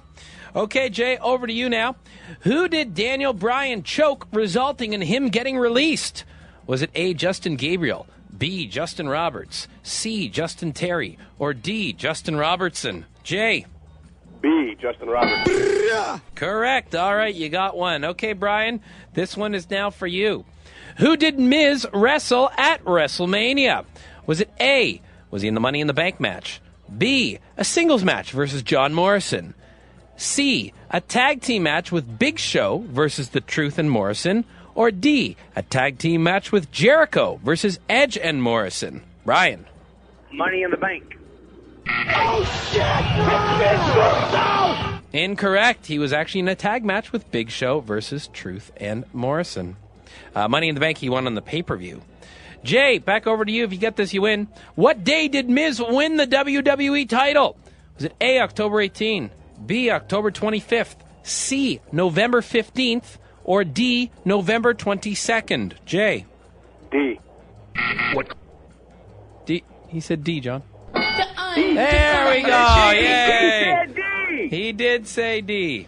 Sorry. There we go. Congratulations, Jay. You have won.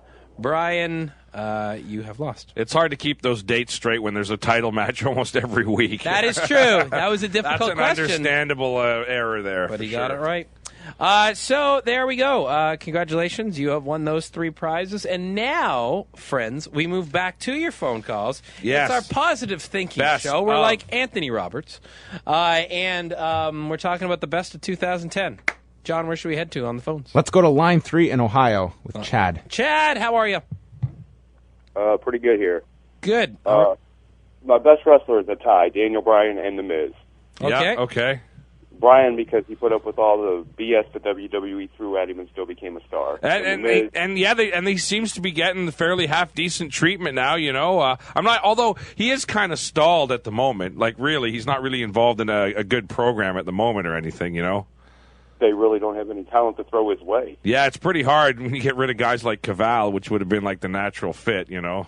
You know what would be sweet is if they did the old school U.S. title as number one contender versus world heavyweight title and put him and Miz in a program. Yeah, that would be really nice. Right, I would get some good matches. I mean, I'd like to see him and CM Punk, because it's one where the straight edge gimmick doesn't work, because Bryan's pretty much straight edge anyway. Yeah. I hope they do that, you know, after Punk maybe finishes his run with Cena. Right. That would be really good. For my non-wrestling, and I quote, the Raw GM computer, because he said the build-up to Edge going off was awesome. It was great, yeah. That was great. When Edge tipped that computer over and just went berserk, it's like every fan in the world got a little retribution for that. Yeah. That's an interesting point. Just making me think, are we going to find out who the GM is this year? Oh, yeah, this year for sure. Think There's so? no way they'll let it go that long. Okay. I'm holding you to it. Best on the mic. Yep. Best on the mic, Jay Lethal, Ric Flair. Yeah, well, that was a great promo. That was just awesome. That was awesome. That was great. It's really unfortunate that Lethal's not in the top mix anymore. Yeah, it's a shame. It's a shame. But they're keeping that X Division title on him, and that's pretty sweet. The best angle is by far Nexus. Yeah, it was a big one this year. A couple of us chose that. And for as little time as he was on the mic, CM Punk was awesome. He always is. He always is. He is really good, whether it be an announcer or, you know, doing his straight He's edge proven thing. he can do the commentary, and the little time that he did it, I thought Wearing he was quite T-shirts. good. Yeah, Yes. exactly, of all his favorite Ring of Honor wrestlers. Yeah, for sure. And, I mean, with Punk, it's nice to see that he comes right out of the broadcast booth there and jumps right into the main event picture. Oh, no, that's true, too. And I'm very curious to see where they're going. I'm actually very curious to see where this next step is with him involved with Nexus, how they ended Raw this week. Yeah, so we'll see. I'm very curious to see where that takes him. I'm guessing they just want him in a speaking role because he's still not ready to work, right? Ah, that makes sense. So I'm guessing he's just going to be the vocal mouthpiece for Nexus for the next little while. Interesting. John, where are we going? We are going to Montreal with Carl on line 4. Line 4. Hello, Carl. How's it going, guys? Good. Best of. What are your selections? So I'm going to go a little off the wall. For the most improved, and it's not even a wrestler, I think the creative team for WWE has done wonders with the storylines. They just can't finish them properly. They've brought out so many great angles this year, and they've killed them all. They've killed Nexus. They killed the John Cena getting fired thing. They could have dragged that to WrestleMania and made it great, and it just horrible. Yeah, I have to admit, wasn't it great this week here in CM Punk in his promo lay down all the things that were wrong? He came out with it, he said, you did that heartfelt speech, and then you just didn't even leave. Like he basically picked apart all the parts that were wrong about that whole thing. I thought that was hilarious. It's like CM Punk is one of us watching the Yeah, exactly. Best comeback, I think Goldust was awesome for that little bit that they brought him back. Right. Ted DiBiase. Who else? Match of the year has to be Bryan versus Ziggler. Oh, okay. Wow, a lot of it's up there. Even in the WWE, they have it right at the top of the list. Yeah, pay-per-view with Survivor Series or the Royal Rumble was great too last year, with Edge coming back. You know, it was, but it was Cena that came back the year before that, right? Mm-hmm. And I kind of thought that it was almost same thing. Yeah, same type of thing. And I hope we don't see Triple H do that this year. I really hope we don't see that. You know what? I bet you that's exactly what they do, man. But if they do that, I hope he comes in and they take, Sheamus and him. Somebody goes, a feud comes out of it. He doesn't win. They don't win. Yeah, they disqualify each other or right. something like and that. Something starts out of it, yeah. Yeah. And the best DVD would be if Bobby Heenan would have died. I think it would be fitting for the actual crap they put out in that DVD. The matches were great, but the documentary was horrible. The documentary was absolutely terrible. Heenan was not in it once, and I know he's had health issues and stuff like that, but I don't know. I thought it was really piss poor, considering how much he meant to them, especially in the 80s, man. Yeah. He was indispensable to that promotion. I was disappointed. Yeah. And that's my picks, guys. All right, thanks. Thank you very much for the phone call. Much appreciated. Next up, John. Contrary to popular belief, I feel a good documentary could have been done with Bobby Heenan alive. Absolutely, yeah, exactly. That's an odd comment. Yeah, it was very. He doesn't need to be strange. dead. It could have been much better. Even if they had just subtitled what Heenan said, if you had trouble understanding him or something, he should have been in it. Yeah, I would. I don't know. It depends how. But we don't know how he looks. No, or fair anything, enough. right? Fair enough. But still, it's just I don't know. It wasn't even an hour long. Oh, yeah. It's like 45 minutes. It's nothing. Let's go to Ken in Scarborough on line 12. Line 12. Hello, Ken. Happy New Year, gentlemen. Hey, Ken. Gotcha. Live Audio Wrestling 2011. We ain't fucking around anymore. That's it. I sent you a list of all my stuff. I agree with most of what you said. I tend to go a little bit off the map. Best pay-per-view theme of the year, because it works so well with an event like WrestleMania. The main theme, I Made It by Kevin Rudolph. And the theme of the year, I think it's Nexus. We Are One, because not only did it get out in time, so they built up the heat for it. It is so perfect for a group like the Nexus.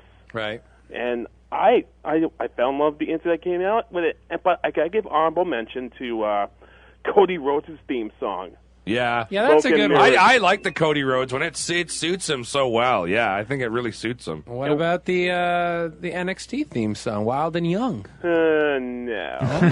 No? Okay. Broken Dreams by Drew McIntyre also fits him very well, and it looks so much better. And you can tell the difference between when a band does a theme song and then you do a generic number, just like they give to Daniel Bryan.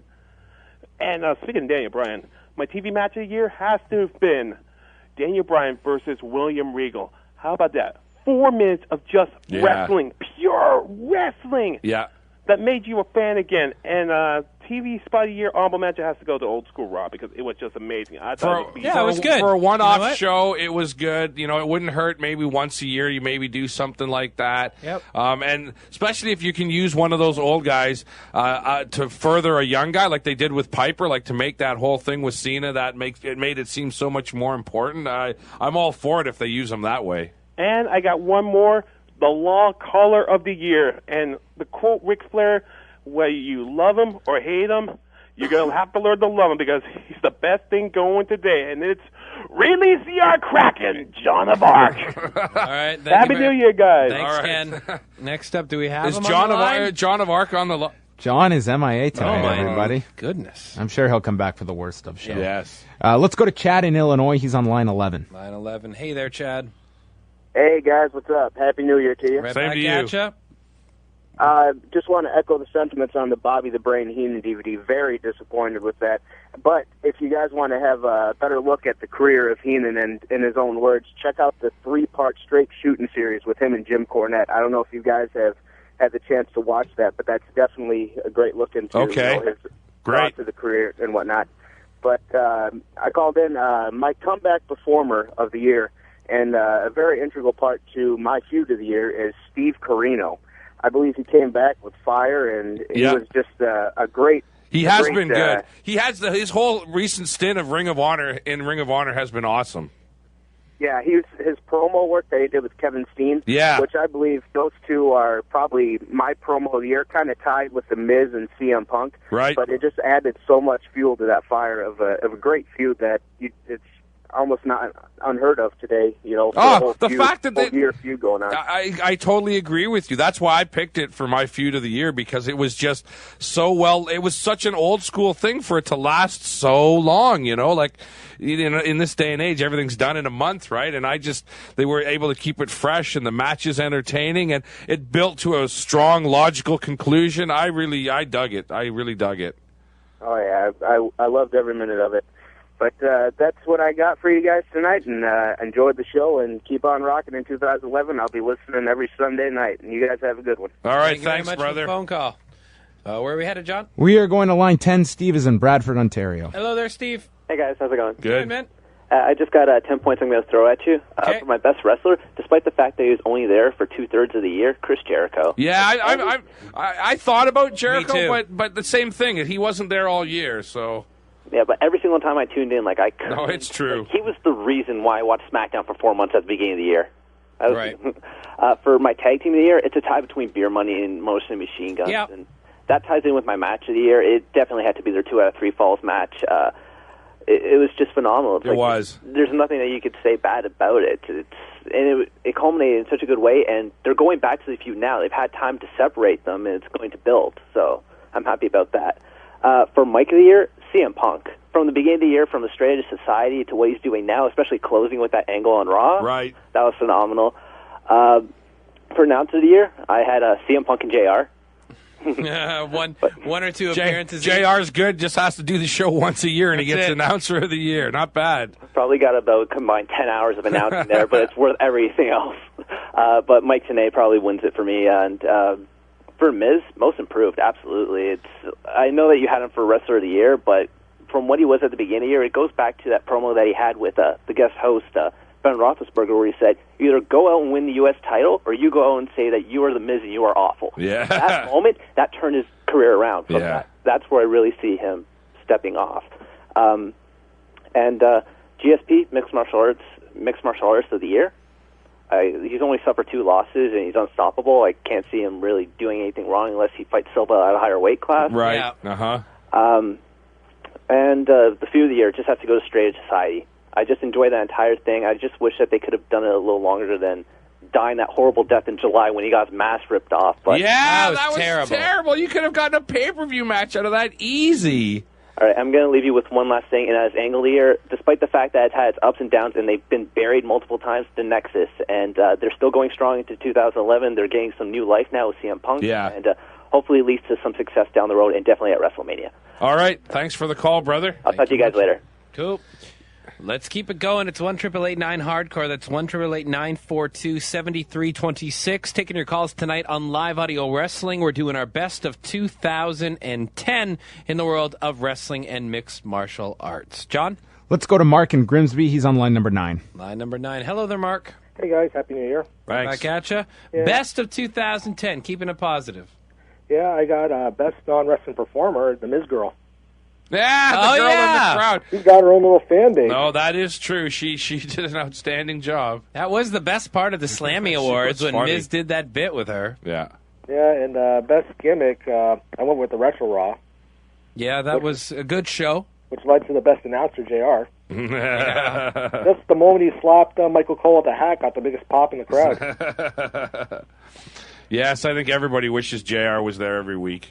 And Best Show, I went with Vintage Collection. Yeah, Vintage That's Collection. really saying something when you pick Vintage. That's what I picked last year. I would have picked the internet for looking for old school wrestling challenge and stuff, but I don't think I would qualify. Right on. That's about it, guys. Great. All Thank right, you very thanks. much for the Okay. phone call. Much appreciated. Next up, John. Let's keep going. We will go to Mark in London, Ontario on line 2. Line 2. Hello there, Mark. How's it going, guys? For best wrestler, I guess I would have to go with. Let's go with Roderick Strong. Roderick Strong. Okay. Yeah. Yeah, there's feud of the year. Briscoes and Hero and Claudio. Yeah, Briscoes and Hero of Wrestling was another good Ring of Honor feud for sure. Yeah. Anything else? Pay-per-view. Let's go just before Dishonor. Yep. It was great. And then just before I end my call, I'll just say, definitely support the Ontario Indies. They're awesome. All right. Okay. Thanks for the call, brother. Thanks very much. Okay, let's keep going here, John. Matt is in Ottawa, Ontario, and he's calling on line 7. Hello there, Matt. Hello, Happy New Year, gentlemen. Right on, you too.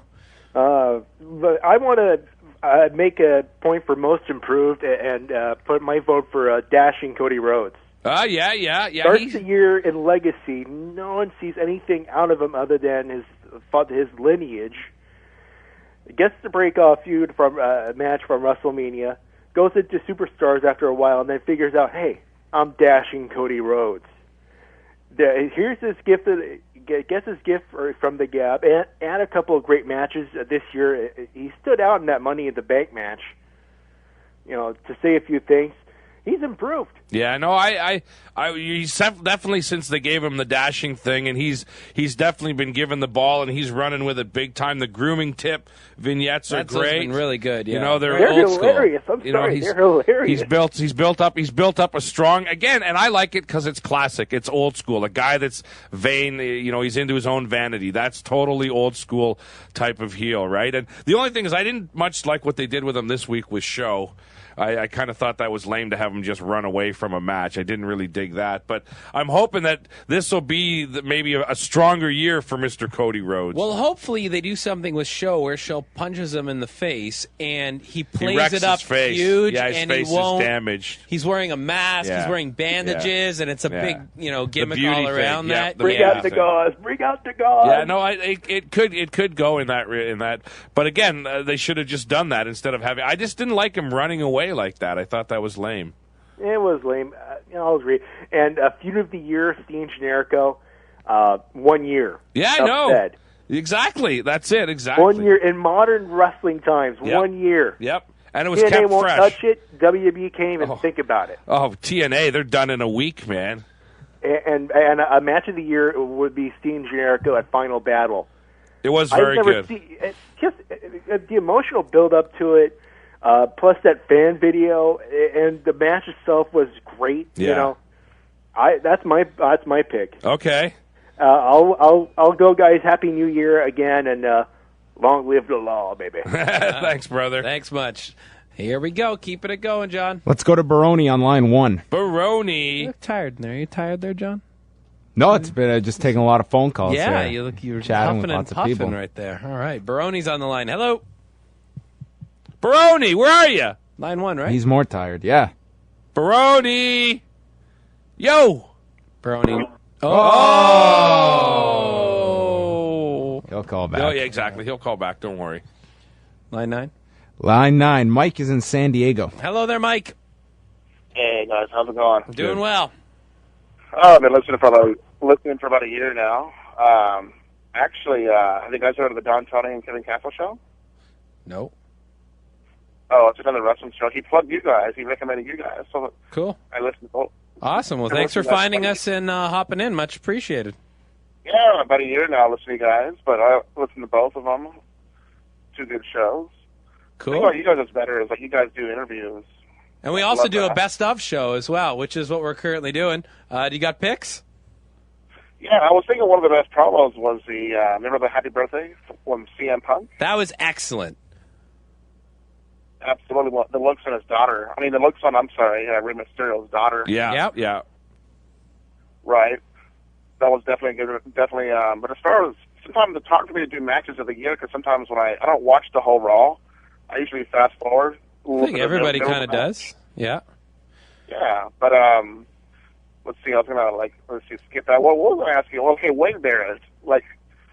All of a sudden, what happened to him? He was buried in those chairs, and then he's not the leader anymore. He's still recovering, I guess. Keep him off TV for a while. I mean, if you keep him off TV for a while, then you have a natural program to come back and go after CM Punk, right? I'm guessing that's exactly what they're doing. They're just biding their time until Punk's ready to wrestle again, right? So put him in that role, and exactly the natural feud is you put him. Barrett comes back and goes after him. And is Barrett a babyface? Well, he would be in that angle. He wouldn't be. I don't know if he'd take very well to being a babyface. It really just depends on how they set it up. I think if you set it up properly, it can be done. Maybe. Anything else? No, I thought this was something they had to send him back to FCW. I was like, he's doing all right. But I still think they'll bring back Caval, low key. They'll probably bring him back. I don't know. I don't think so. Well, they might. I mean, they might. He did. He was the one that initiated the release. So maybe at a later date, if he's ready to come back and they're ready to give him, more of a push. I mean, they were just treating him like shit. They were jobbing him out constantly, and I don't know. I don't blame him for leaving. Although it's going to be tough for him to make money since Japan and the Indies. It's not what it was. It's going to be tougher for him. Thank you very much for the phone call. What we could understand of it. I couldn't understand much of that. Bizarre. But he listens to our show now. Been listening for and apparently in another one as well. But I could barely understand what he said. I don't know what it was. But now, Mouth, here, how about this? Before we go, we got about 5 minutes left here. If you were to look ahead into your crystal ball, Mouth, and you were to, you wouldn't have seen. You mean never mind. Go ahead. Your crystal bong? That's what I was going to say. It's pretty smoky. Yeah. Who do you think would your wrestler of the year next year? The big category there. Who do you think it could be going forward, or your breakout star? Who do you see a real change coming from here? Like I could see to start you off next year. I could see Cody Rhodes getting the most improved next year if they do an angle like that with Big Show, and then he has another feud after that that's also successful. Yeah, because I don't know if he's ever going to be near the main event picture, right? I think he's too small. Yeah, I know I just said that. Don't jump on me on the Facebook group, but he's small and dainty. Yeah. And it would be tough to put him in that position. I know Ray's been there, but hey, Miz isn't a giant guy either. It's all in how you're booked, right? If he's booked strong and he's booked the right way, it could happen. It's always so hard to pick because a year in wrestling is so much friggin' happens in 1 year. Someone that we might think is on their way could be dovetailing and crashing and burning by the end of the year, just by the way things work. I mean, you look at a guy like Daniel Bryan, I mean, it's no revelation of what this guy can do. It's just a matter if the WWE can give him the time. With Ziggler, they gave him 20 minutes on pay-per-view, and you had a match of the year candidate in the WWE.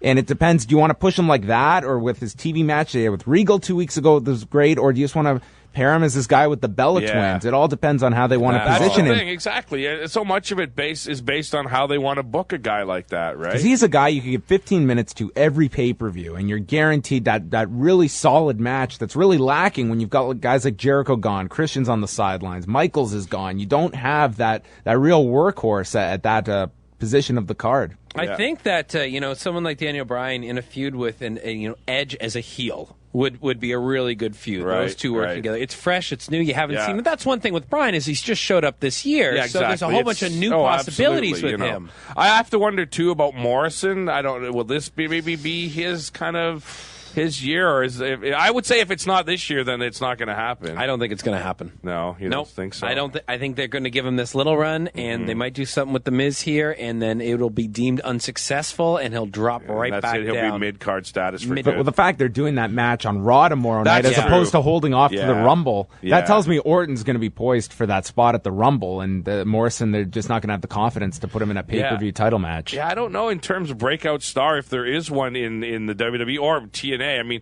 TNA, there's a potential, but I mean, TNA. I mean, we're going to see what we've been waiting for Joe to show his potential the entire time he's been in TNA, and they just haven't used him properly. Well, since certain match, it was 2005 and 6. I mean, the guy was booked tremendously well, and then they decided to put a tattoo on his face, get kidnapped, and tap out to Jeff Jarrett. I don't know. I find that hard to do to pick at the beginning of the year, to pick someone that is really going to rise up, because I don't know. Okay. I think Ziggler could have a very big year. I mean, he showed it with Bryan, and I think his matches he just had with John Cena, it showed that he has a certain level that he can ascend to if the company gets behind him. And certainly having him paired with Vicky Guerrero certainly doesn't hurt when you're a new heel on the block, right?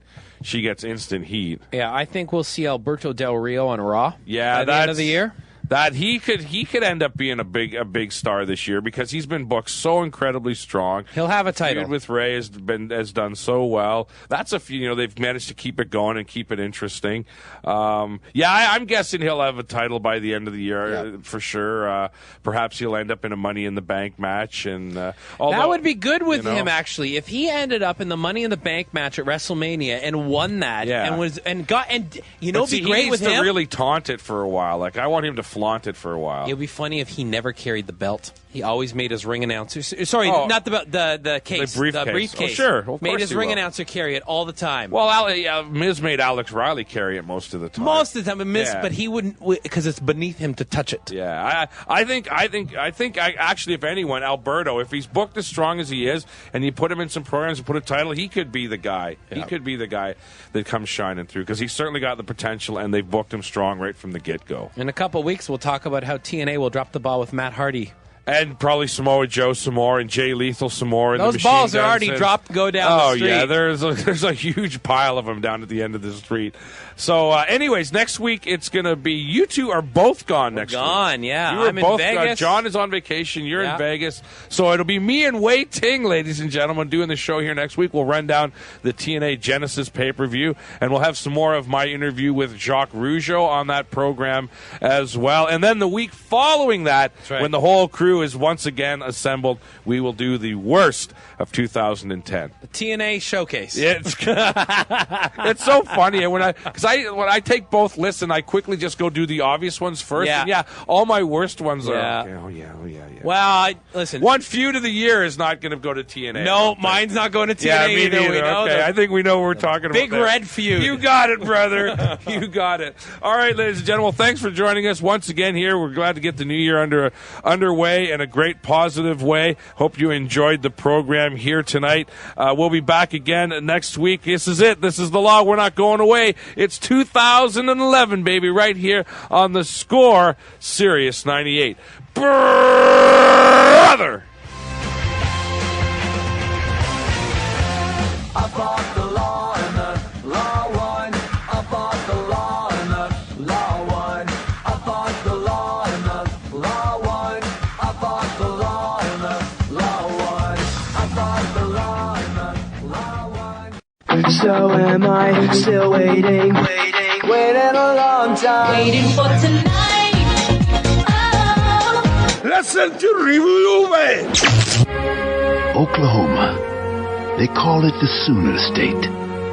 So named for those early pioneers who jumped the gun in the land rush of the 1880s.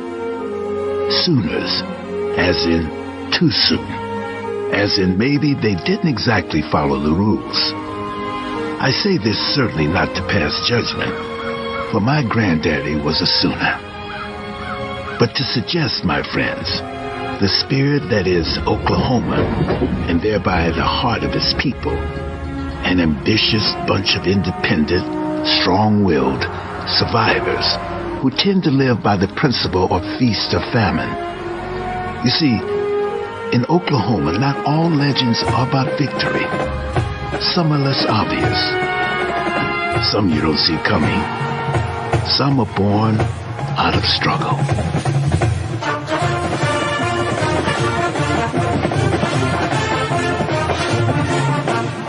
Welcome, everybody, to Review-A-Wai, the very first Review-A-Wai of the decade. Wai? Right. Yes, I just... Did you not realize we had New Year's last night? New Year's Eve? Forgot about that. First of all, I want to thank you because you spent New Year's Eve in New York City, and then you flew back here for Review-A-Wai here on Sunday night. I certainly did. I was in New York City, and I witnessed the Snooki ball drop in Times Square. I have to say, I was shocked. I actually went out of my way to watch this. Did you? It was something else. Spectacular, wasn't it? Wow. My dress is falling off. This is a disaster. I know. We gotta count down.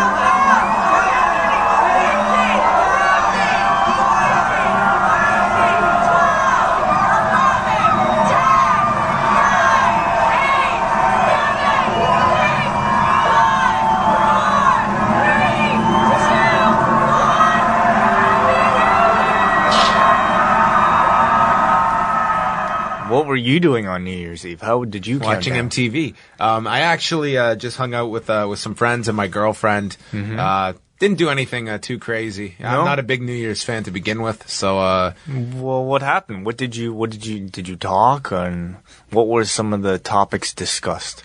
we chatted a lot. Most of us were kind of envious about you being in New York City for New Year's Eve. I mean, that is one of the events of like the year for people worldwide. Yeah, well, I mean, New Year's Eve, you think of Times Square. I gotta and say, Snooki in a ball. Definitely, I gotta say it was one of the greatest experiences of my life. Of the last decade? Of the last decade, yes. Wow. And one I will probably never, ever, ever forget. Ever.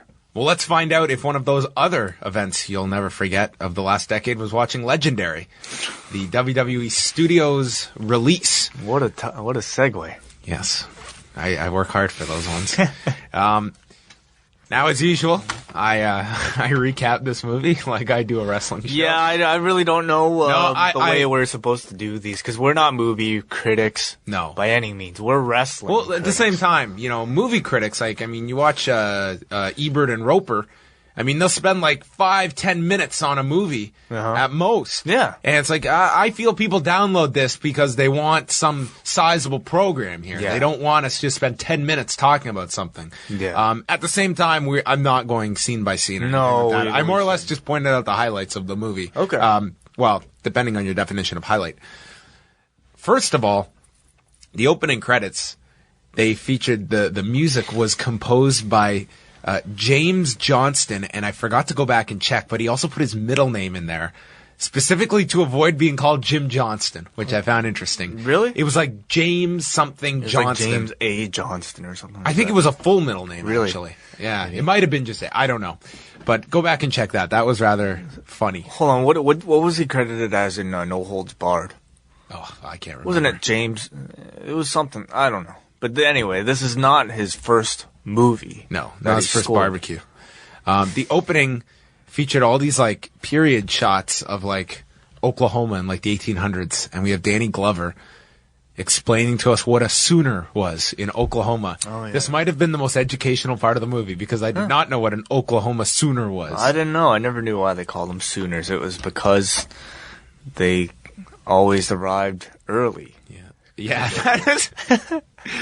Yeah. So they're always soon. Yeah. I'd also have to have an ounce of interest in football to have gone out of my way to find out what a Sooner was. Because they're early. Yeah, I didn't know that either. Where are the laters? Wonder what, yes. I wonder what the decision was for picking Oklahoma. Do you think it had any I don't know. This thing wasn't shot in Oklahoma, so I don't know. I mean, you know what? Oklahoma is one of the kind of wrestling strongholds. towns, yeah. I mean, right up there with kind of like the Midwest. I mean, that is where you associate amateur wrestling with. Yeah, so I perhaps it had nothing to do with Jim Ross. I guess the wrestling fan in me just figures maybe I thought the same thing too. Maybe Vince McMahon would dedicate a movie to Jim Ross. Well, as you can tell from how I started off, that's exactly how I thought of this as well. No, but I doubt it. But because this was probably a script that was shopped around. I actually went on IMDb afterwards, and somebody posted that they had read this script 6 years ago, working for another distribution company, and I guess it ended up being WWE that finally ended up producing it. Yeah, I can't remember. This originally had a different name. Yeah. And then they changed it to Legendary. I don't know what the name was, but it did go through a name change. The main character in this movie is Cal Chetley.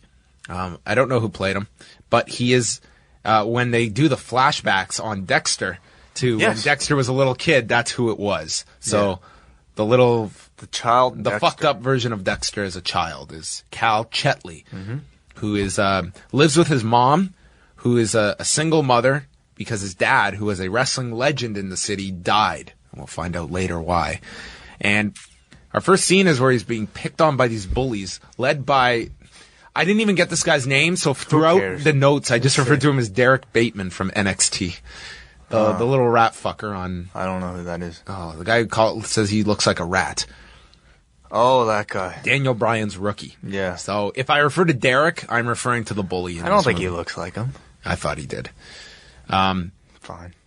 Meanwhile, Cal Chetley, looked like Harry Potter in this at times, and Josh Matthews, I found. I can see the Josh Matthews. I can't really see Harry Potter, but fine. But to me, he also, the bullies attack him, and he gets this cut on his head. Oh, maybe that's why I thought of Harry Potter. Why, okay. Then, if you ever want to look up the term exposition, it's something you see in lots of movies where they don't have a unique way to explain and set the scene. Yeah. So you get scenes like this where Cal Chetley comes home, pulls out a box on his bed, and just randomly pulls out newspaper clippings about his father being killed and being a great wrestler. It's like, fuck, is that lazy, you know? Yeah, like, well, okay, but that happens from time to time. I could buy that. Would you just randomly go home, Yeah. pull out newspaper clippings? He wants to reminisce, and what better way Sure. to do it than via newspaper clipping? Fine. Store it in a box. We meet the mom here, Patricia Clarkson, who is like a legitimate actress here. I believe Academy Award nominee, Yes. as they hit us over the head with in the commercials, pushing the DVD.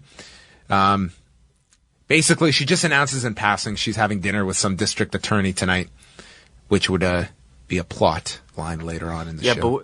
But I guess so. But we never see this guy. In fact, I didn't remember. No, that he's at the most all. significant, non-existent character in this movie. She's like, Mom, or Mom's gonna have dinner with this dude, and then cut to the next scene. Yeah, John Cena plays Mike Chetley, the older troubled brother of Cal Chetley, who used to himself be a great wrestler, a great amateur wrestler. So already my suspension of disbelief was compromised here with this, that John Cena, the great amateur wrestling great in Oklahoma. They show him on an oil rig where he's fired. And then we meet the other main character in this movie. All throughout this movie, I thought her name was Lily, and in the final scene, I read it's Lully. Yeah. Lully. It's the girl, it's Madeline Martin from Californication, which is a great show that I enjoy. And we are introduced where she takes money from guys and shows them her boobs. Yeah, she, how old is this girl supposed to be? High school, which would mean under 18, I would think. So this was I'm somewhat... guessing 14 at the youngest, okay? 14 or 13. Now, they didn't show her boobs in this movie. No, but we're learning that this girl is getting boobs for the first time in her life. And I don't know about you, John, but like when I went to school... Some girls developed at 14. Yes, but I don't think guys were so curious by that point. Yes, they were curious, but not. To me, I relate guys paying to see a girl's boobs as they're developing, probably at a much younger age than high school. By the time that they're in high school, I see what you mean. Yeah, I guess I kind of just blur those age lines, but I bought it. Guys want to see tits. Okay. So then we get. This was funny because all of a sudden Cal just wants to be an amateur wrestler and follow in the footsteps of his dad and his brother. And he goes home to weigh himself. And his problem is he's so small. So he puts on all of his clothes, his shoes, and a backpack. Got onto the scale and weighed 145 pounds, which was depressing because I weigh 5 pounds more than this guy. And he had a backpack on. Yes. And you probably weigh less than this guy with a backpack. Yeah, maybe. I think I do. Yeah. So I'm probably the same. Me and Wei are even, like, Wei especially. I'm probably the same weight as this guy, actually. So probably we are height Cal and Chetley, same everybody. weight. Yes. But no, I think his goal was that he wanted to weigh less. He just wanted to see. Well, no, how he much put the weighed. backpack on and stuff because he wanted to get his weight up. Didn't he have the backpack on beforehand? Before he stepped on the scale, and then when he saw his weight, he decided to take the backpack off. Why would you weigh yourself with a backpack? Because he's dumb. That's why. Idiot. But anyway, he wanted to just see what his weight class was to weigh in, and we learned that he's a 135. He's a bantamweight. Yes, he's going after Dominic Cruz, and he goes to the training class for the wrestling team. He's going to compete in the bantamweight division, and then he starts working out. And the thing is, his mom is very detached to wrestling. She thinks it killed her husband and lost her son. So she's very against this amateur wrestling bullshit. And they're at the table having dinner. Very awkward dinner scene where she goes to pour gravy on his plate and he says, no, thank you. Then she goes to put dressing on his salad. Like, what a fucking mama's boy here. Like, does your mom put your salad dressing on your salad for you? Like, well, she was going to do it anyway. She was serving you dinner. Anyway. So he says, no, thank you to the salad dressing here. And then all of a sudden she has the revelation and says, quote, damn it. I knew it. Scale, dieting, you're wrestling. I think this was a revelation that he was like on Smack. She basically tells him that he's a dork and he's going to get destroyed in wrestling, that he's not designed for wrestling. He's better for books. You're better for geology. You should be doing geology, not wrestling. So she conveys that there's something she really hates about pro wrestling, or not pro wrestling, amateur wrestling. This amateur wrestling, and you just know at the end of the movie she will learn to embrace it. What are you talking about, Wei? All right, I thought the movie would end here. Okay. So then Cal, we see a scene where he hitchhikes to go find his brother, and some crack addict answers the door. By the way, Cal here is working on some pump. Before this, like, he's working on some pump. Okay, is that why broken? That gift? Okay, I had no idea what was going on at all. A pump. I don't know what the pump is used for. It just appeared. They just put these stupid plot points in that went nowhere. So anyway, there's a pump here. We're introduced to the pump. The pump. Okay. Stupid movie. Cal finds his brother. He's a deadbeat here, who's apparently not in that bad because Christ is he like ripped to shit here. Yeah. How is this guy so poor? I've never seen a deadbeat look in better shape than Mike Chetley. who's in so many scenes without a shirt, it's ridiculous. Yeah. I understand why they put John Cena in this movie. Obviously there is probably very little option. You know, he's your most marketable guy, but it's so hard to believe. Should have been Festus.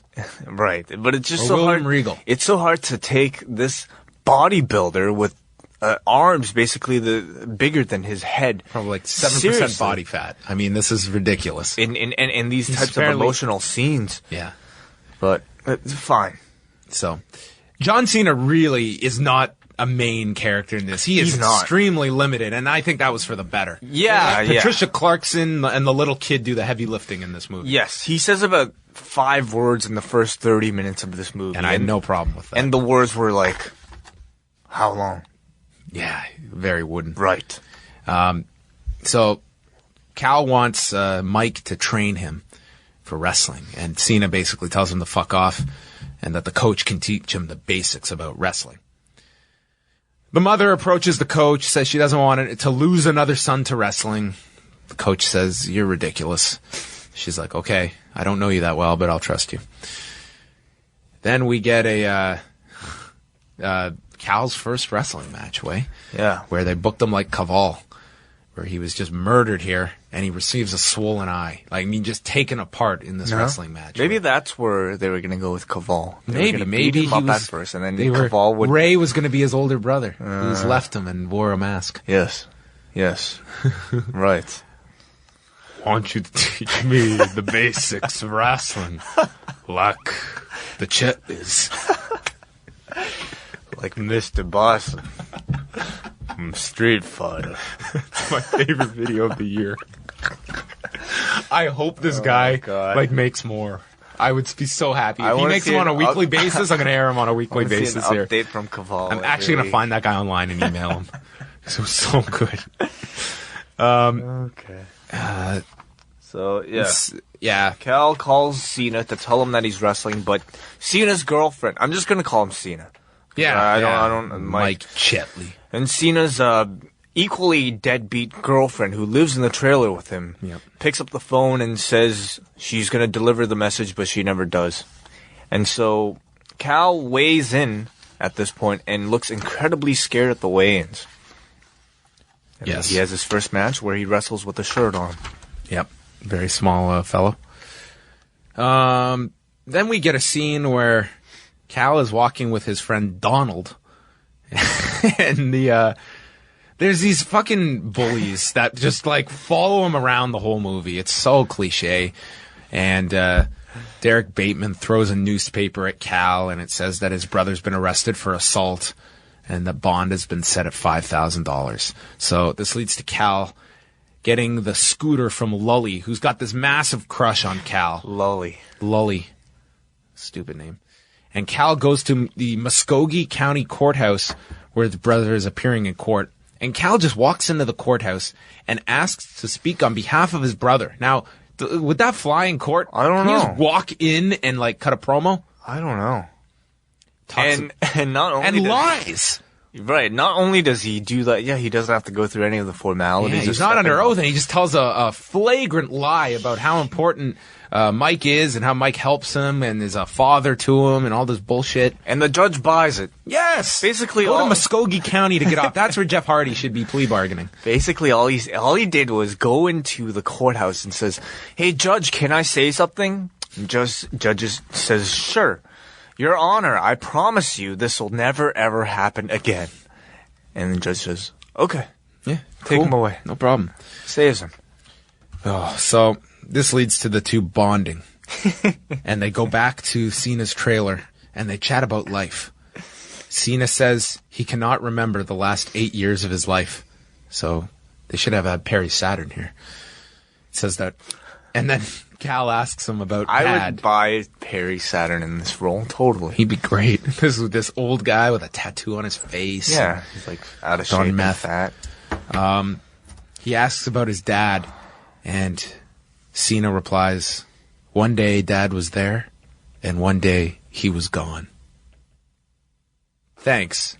Thanks for the fucking basic sum up of what he asked him about his dad, not what exactly happened.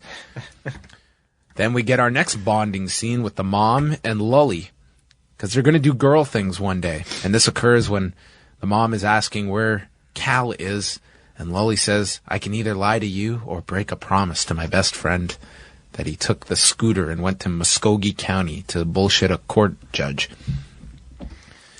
Then Cena starts training Cal. They go to a gym, and Cena says there's 3 things to learn in wrestling: offense, defense, and psychology. Yeah. Yeah, psychology. Maybe that's what, who was it? Was it Michael Cole that was commenting on someone's, or it was Scott Hudson. Yeah, Scott Hudson was talking about psychology of midnight. Well, maybe that's what he was referring to. Yes. They teach Cal a single leg takedown. Then Cal asks about the legendary reverse cradle that Cena once used in a match. And Cena just says, "That's too advanced. You can't learn it." Yeah. It's like, and right here, I already had the final scene of the movie. Yeah. It's like the triple deke from the Mighty Ducks. Yeah.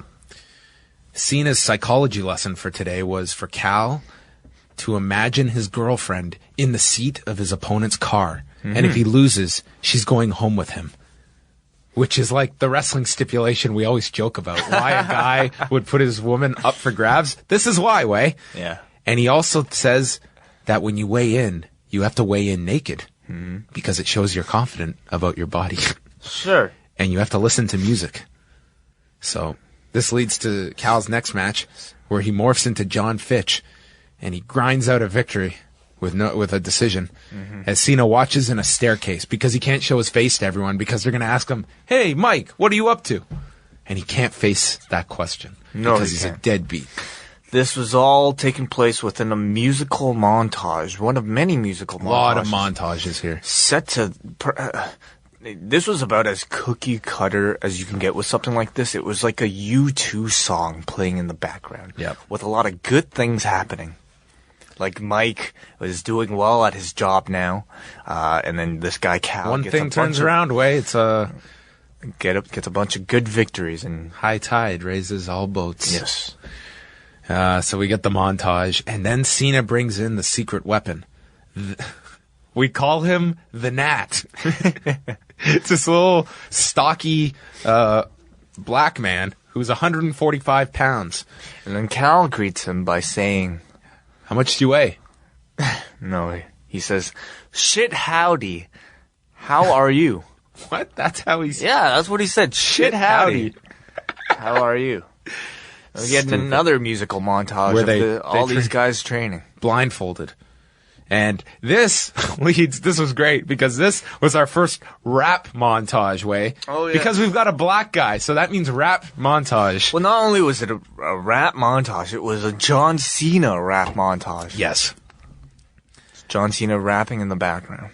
The mother and Lully are getting ready for the dance that Cal's going to take Lully to and gives her motherly advice about how to avoid being a whore and still get guys to like you, and says you've got to tease them. Don't give them the whole package all at once. You've got to make them want you. And I'm a fucking loser, but I know where you're going with this. This is like how you build a pay-per-view. Yes, I know. Can't give them the whole package. You gotta make them pay for something. Yes. The boobs should be pay-per-view. Exactly. It's Can't be on a free television date. It's the exact same thing. You gotta tease them. Tease them a little. John Pollock and Wei Ting, folks. Make them chase. So this was a very fun scene. Mm-hmm. Go back to another training sequence, and the Nat tells Cena, "Man, what happened to you? You broke your number one rule. You stopped moving." And says to keep teaching Cal. And then Cena's invigorated, and he goes to show Cal the reverse cradle and how he pulled it off, and that it's a last-ditch move where you put a headlock on the guy and you flip him over and you, like, hook a leg. Yes. You have to play possum first, basically. Yeah, you got to sell. Okay.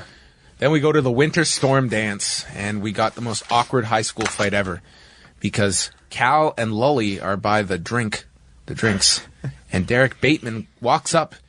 And he wants to see Lully's boobs. He says, "Come on, I've been the only guy who hasn't gone down Boob Boulevard." She says no. So what does he do? This is like implied rape almost. He undoes the back of her dress and tears it. And they leave the dance. How is this guy not, like, prosecuted for this? You can't just, like, rip a woman's clothes off in the middle of a public gymnasium.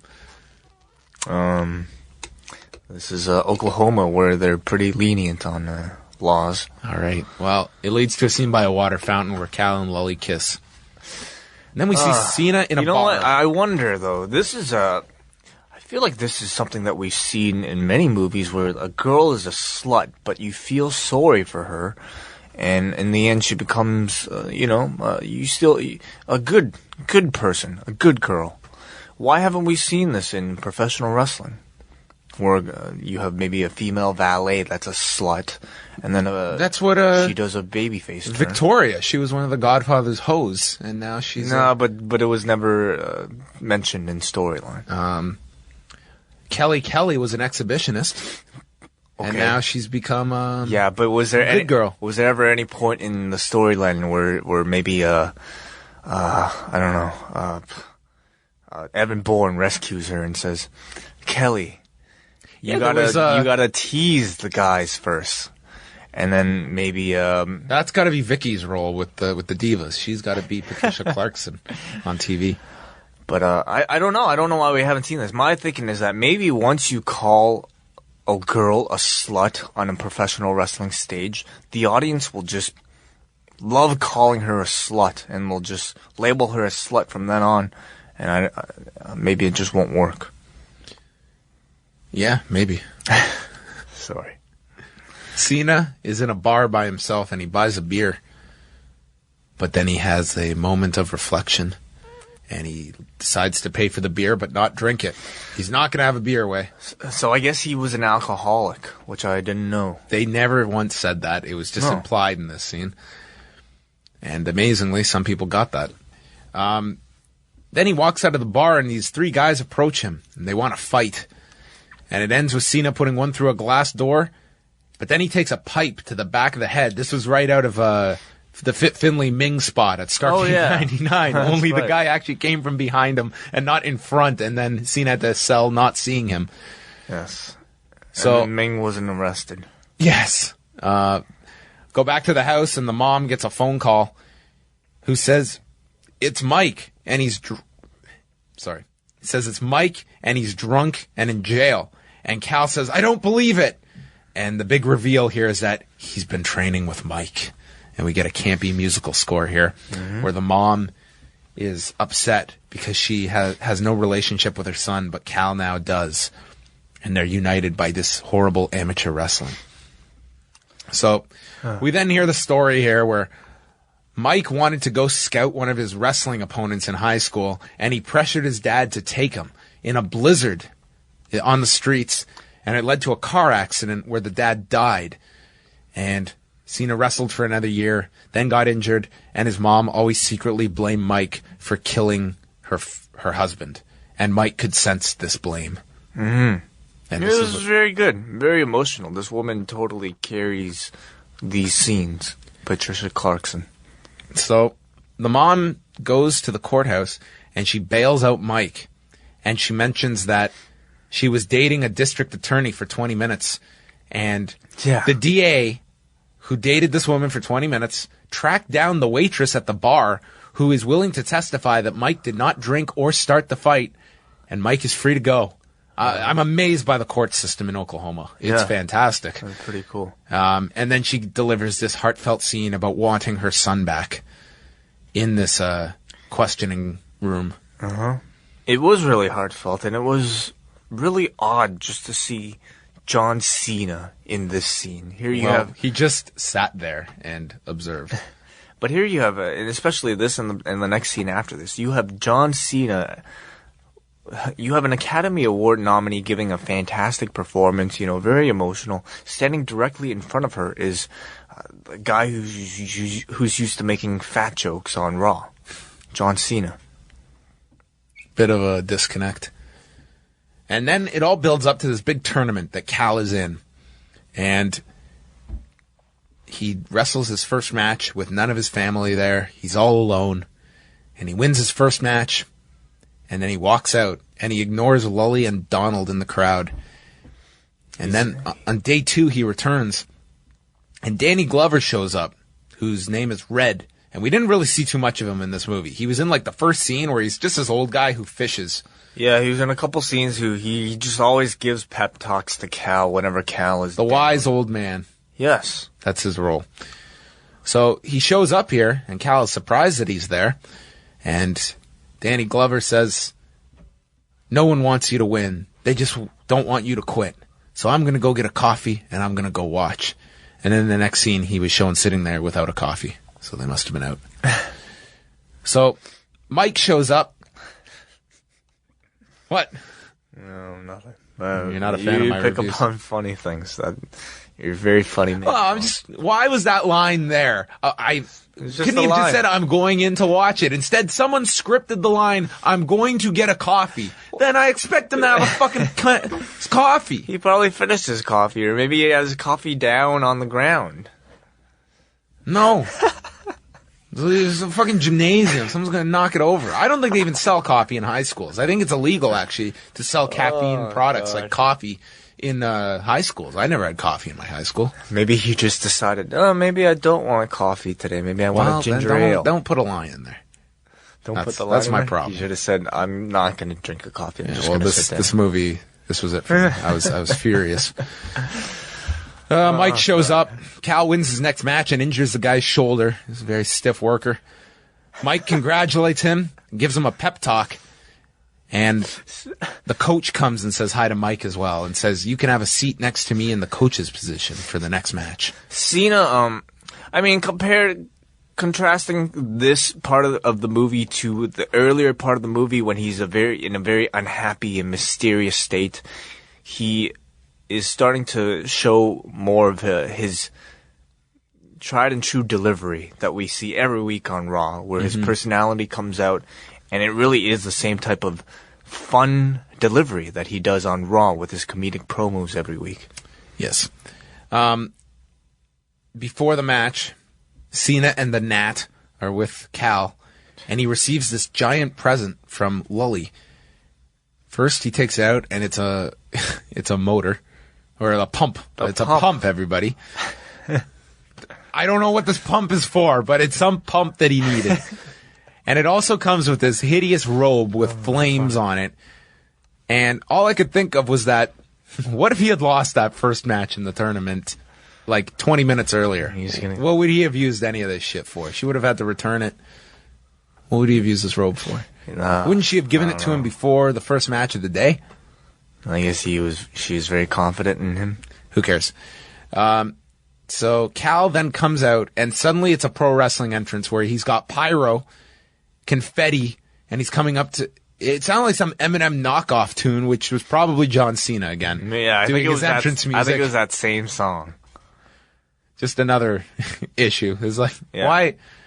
who cares? My brother did my entrance song. It's like he couldn't be doing that badly if he's a fucking recording artist on top of being a deadbeat. But I guess there's John Cena and there's Mike Chetley. It's a difference. Before the match, Mike reveals to Cal that Red in the stands is actually Harry Newman, who is their dad's wrestling coach. And then Mike tells Cal, Dad's here. Yes. Dad's here. So I guess this whole time we learned that Danny Glover has just been stalking this guy, Cal. Yeah. Fishing. Yeah. He's not really into fishing, he's just into stalking. Cal is down 11-6 in the match. And then in the dying seconds way, he goes for the double cradle. And Mike says he's going for it. It's just like Silva versus Sonnen. Yes. In the dying seconds, he tried to escape defeat. He applies the cradle, but he can't get the guy's shoulders down. And time is expiring as his mom is getting right into the wrestling match, saying, pull it, or squeeze. And everyone's going nuts. And the time expires, and the shoulder doesn't go down. And Cal loses 11-9. Yet he gets a standing ovation as he hugs his mom and then makes out with Lully. Then he fist pumps the dude that ripped open this girl's dress. And the beef has been forgotten, I guess. Mm-hmm. So all is great in the world.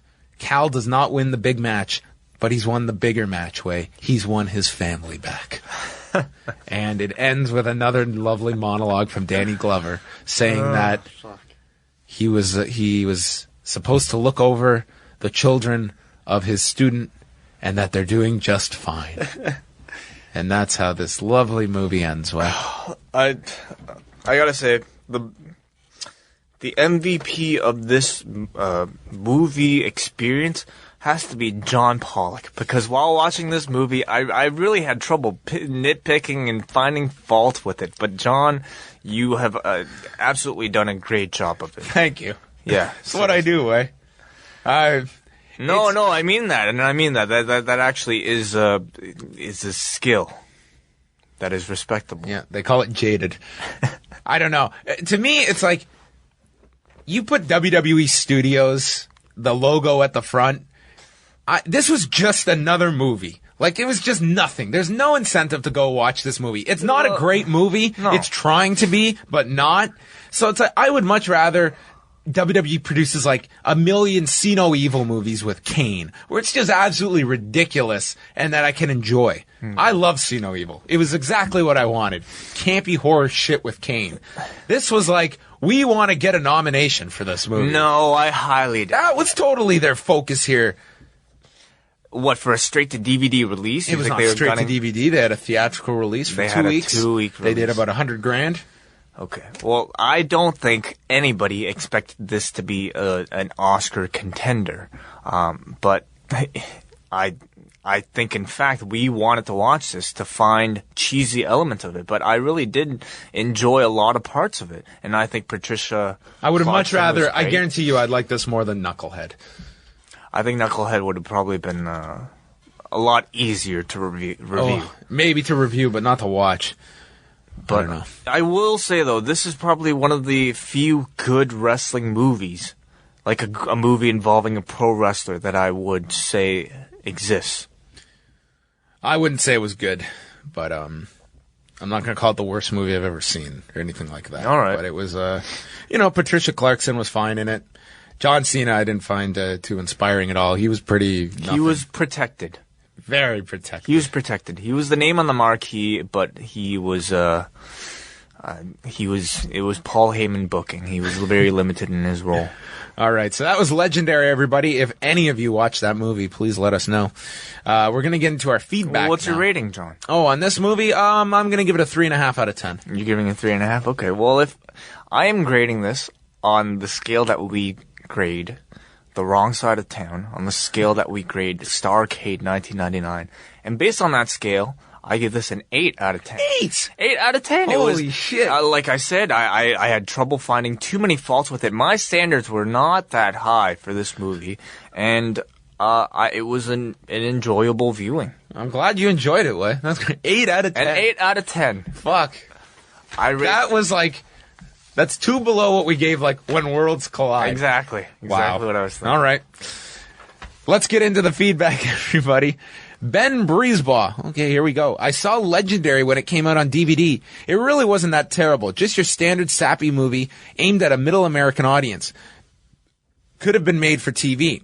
I don't know what they were thinking, since the kind of people who watch those kind of movies probably stay away from anything with a WWE logo on it. I agree with you, but I'm not the type to watch any of those WWE action movies or action movies, period. And I was drawn to this because it was something different. It was the WWE trying to do drama, and in particular, John Cena trying to do drama, which I found to be a very interesting concept. Next, we have Sergei Gavrilik. Legendary is yet another Karate Kid remake. This time, the kid wrestles and his Mr. Miyagi is on steroids. I don't know what to say about Cena's acting there, other than his retirement speech on Raw was better. I'd agree with that. Brian Hillhouse, do you guys think it would help the WWE to bring back the gimmick-heavy characters? I have been a gamer since I was a kid and have the current SmackDown vs. Raw game. When I decide to create a wrestler, I don't go with the current WWE template. I will jazz them up, maybe apply some face paint, a few extra pounds, and finally give them a unique name instead of a name that sounds like someone who can live next door. And I see that a lot of people will upload a similar type of character online. I don't know. I feel going in the gimmick-heavy direction is a mistake. That was their whole thought process back when the UFC was first starting to really take off, was that we'll go in the complete opposite direction. And to me, I don't think people are as into that. Just a bunch of gimmicks. I think it's much more too cartoony for me. Yeah, I agree with you, but we're also MMA fans, so I don't know. I think that's a bit of a problem with the WWE in that they can't be too outrageous for the current landscape that of combat sports right now, yet they can't be real enough because they are competing with real sports like the UFC. So I guess some type of middle ground there. I think there's definitely room for characters like that. I don't want to see all of the same presentation. I think if you have one or two guys that are really these ridiculous characters. I don't need to see a garbage man, though. There's no way I can take a garbage man seriously. But there's some gimmicks where they're great. I mean, there's a role for guys like a Santino Marella, if you want to call that a... Those aren't even real gimmicks, though. Like a Mr. Perfect is not necessarily a gimmick. Mm-hmm. He's just a guy who's very cocky, and he at the end of the day, he's still a wrestler, not a garbage man or a... I don't know. It all depends, I think, just on the character, but I don't see them going, top to bottom with just ridiculous gimmicks. Yeah. This is me. Aram Nasrallah. Oh my, who hates you since you got Legendary for Christmas? I didn't get Legendary for Christmas. I was saying if people did get Legendary for Christmas. No one's that mean to me. I had given my 2 cents earlier about this shithole of a movie. It's the most cheesy movie. Stereotypical wise older black man, the geek who overcame his problems, the mom who wants her family back as it once was, and that lame fight scene at the bar. But a little fun fact, the kid brother is actually on Dexter playing teenage Dexter in the flashbacks.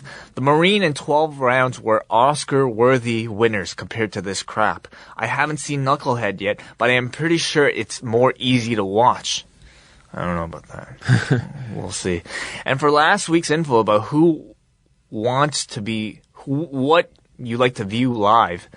Wait, hold on a second. What's to be viewed live? Which event you'd rather watch live? Right. Then you are truly right about the atmosphere at a UFC event. What I meant was that visually, the WWE show, I could see the stuff happening a lot better. Happy New Year's to both of you. And John, please never stop telling stories from MMA and wrestling worlds. Yeah, don't stop, John. Okay. My favorite was about the Rico Rodriguez drunk driving. What a tool. By the way, I posted a comment on Scott Putsky's wall for 2011, I wanted to win the Scott Putski Award. And he replied with, right on. He must be aware of the greatest award ever. Yeah, that's fantastic. I don't know if he's aware. That's great. That's great. Well, Forest Bowling. Both Law and Raw were great this week. Heavyweight title was hilarious, along with the ideas of why Benoit would even say that. Sometimes you just have to give up and let stupidity take the blame. I also have a request. With my Amazon gift card, I bought Victory Road 2004 for 40 cents today and would love to hear a review. 40 cents? Wow. That's 40 cents too much. I would say so. Okay. Alex R. Stephanie T. Straight to the point. John and Wai, what do you think about Punk joining Nexus and what will happen to Wade Barrett? Well, we kind of went over this on Review-A-Wai. Yeah. I feel that we'll see how the follow-up is. It's definitely not an angle that by the end I was super stoked about. Well, I want to see what's next. I feel the Nexus core there minus the leader is kind of immaterial, really. It's just what can they do with Punk now in that leader role? And with Barrett, as we talked about on Tuesday, it was you would seem that there would eventually be a feud with Punk and Barrett for leadership. But I don't know if it's a little too early to turn Wade Barrett. Cliff Leeser. Am I the only one that thought it would have been nice to have seen Lawler blade when Miz hit his head on the table? I know they wouldn't have done it because of the PG shit, but I mean, come on, even more heat. I'm not one that's as heavy on the of blood. I think in certain situations, like the Hell in a Cell, it is kind of it kind of does warrant it, but it's not, to me, it ruins stuff when you don't have blood in an angle. I think it does somewhat make the guys work a bit harder and be more creative. Blood can add a lot to a match, but I don't think it's the be-all, end-all. In this setting, I didn't think it would have added anything. I mean, he gave him what is it, what's the name of his the skull-crushing finale, yes. He gave it to him on the mat. I do feel that whenever they do bring back blood, the first time they do it, it'll be a huge deal. Because it'll been so long since anyone's seen it. Perhaps. To be honest with you, I rarely even notice the absence of the blood there. Yeah. It's not like I never really crave it. Jack Pisco, John and Wai, this was the worst Starrcade ever. Starrcade 1999, of course. It even came complete with a bullshit Montreal screw job. This was one of the many reasons why Vince Russo is hated. Just terrible booking and unnecessary stipulations that made for a horrendous pay-per-view. This is probably the blueprint for the current TNA product. In regards to Monday Night Raw, it was a good show to end the year. I like this CM Punk storyline, but it seems like it is Straight Edge Society 2000. Only this time, instead of Rey Mysterio or Big Show being converted by Punk, it's John Cena. And speaking of which, your legendary review will be interesting to hear since you guys missed the limited release. But you guys got to review Knucklehead. I'm pretty sure Review-A-Wai Faithful will provide a link so you don't have to pay for it. Yeah, we'll see about Knucklehead. That's still a big step for me. John Blake. Okay, because I know you guys on here would know, what's the deal with Matt Hardy? Is he staying totally indie like Christopher Daniels, or is TNA looking at him? Just wasting time before work, and caught some training montage video of him on YouTube saying he's planning a comeback. I think his no-compete clause is up in like a couple of weeks, so he could be joining TNA very soon. I fully expect him to be in TNA. Ahmad Butt. Great job hosting Law on Sunday. I'm particularly fond of John's rendition of the Batista classic, "You were supposed to be my friend." I have to be a self-righteous prick and pat myself on the back for predicting that Punk would join Nexus. I hope he ends up being the mastermind or higher power as opposed to just taking Wade Barrett's spot, as that would probably evolve into a Wade and Punk program for WrestleMania. I'm far more interested in Punk and Cena main eventing Mania. The Miz and Alex Riley storyline looks like it'll be a Riley and Miz program at WrestleMania. Will it be for the belt? No. I highly doubt. If I had to guess, I could see them either putting the belt on Punk at Elimination Chamber, or so you have Cena and Punk for the championship, or you have Riley win the Money in the Bank and cash in on Miz at WrestleMania. The only other thought I have is that Daniel Bryan is way more over than 50% of the WWE's established and homegrown mid-carders. Have a great New Year's. Well, I'm sure Alex Riley would love to have Ahmad Butt on the creative team, but I do not see Alex Riley anywhere near Main the eventing WWE WrestleMania. title, especially at WrestleMania. I would be shocked if Riley is even working on the show. I feel he will be in Miz's corner at best. Matt Cruz. The whole Nexus storyline started with them destroying the Raw set and beating up Cena and Punk, only for it to lead to Punk becoming the leader of Nexus and feuding with John Cena. But I guess we were not supposed to remember that. That's right. They did destroy Punk there in that first night. Also, if you guys want to see a great viral video, check out Ultimate Warrior Gay or Ultimate Zombie movie on YouTube. Yeah, the Ultimate Warrior one I've seen. That's a pretty old one. Yeah, that's a good one. But yes, the Punk thing, I highly doubt they would bring that back up. Although they did bring up Dave Bautista. Who knows? So, finally, we have Dennis Amaya.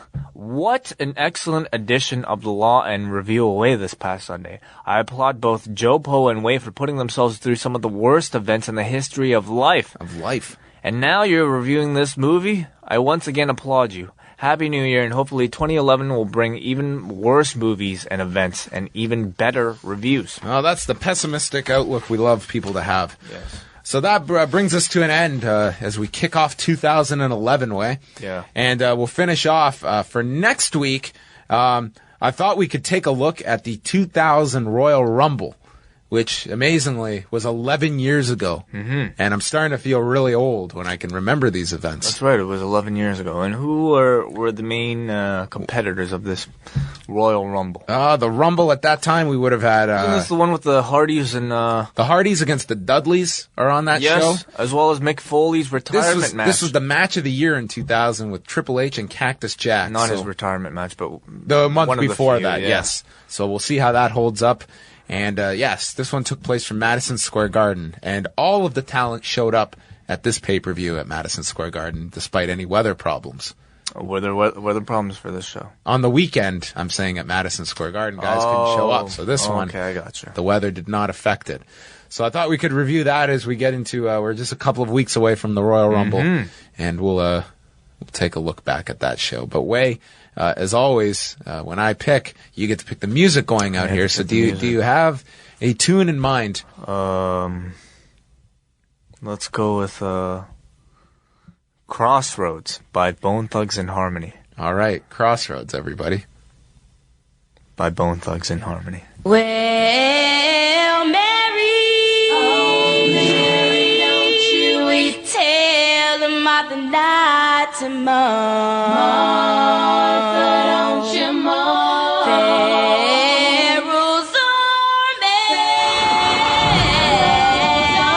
army, you know they've been drowned, singing Mary, don't you tell them Martha not to Martha, don't you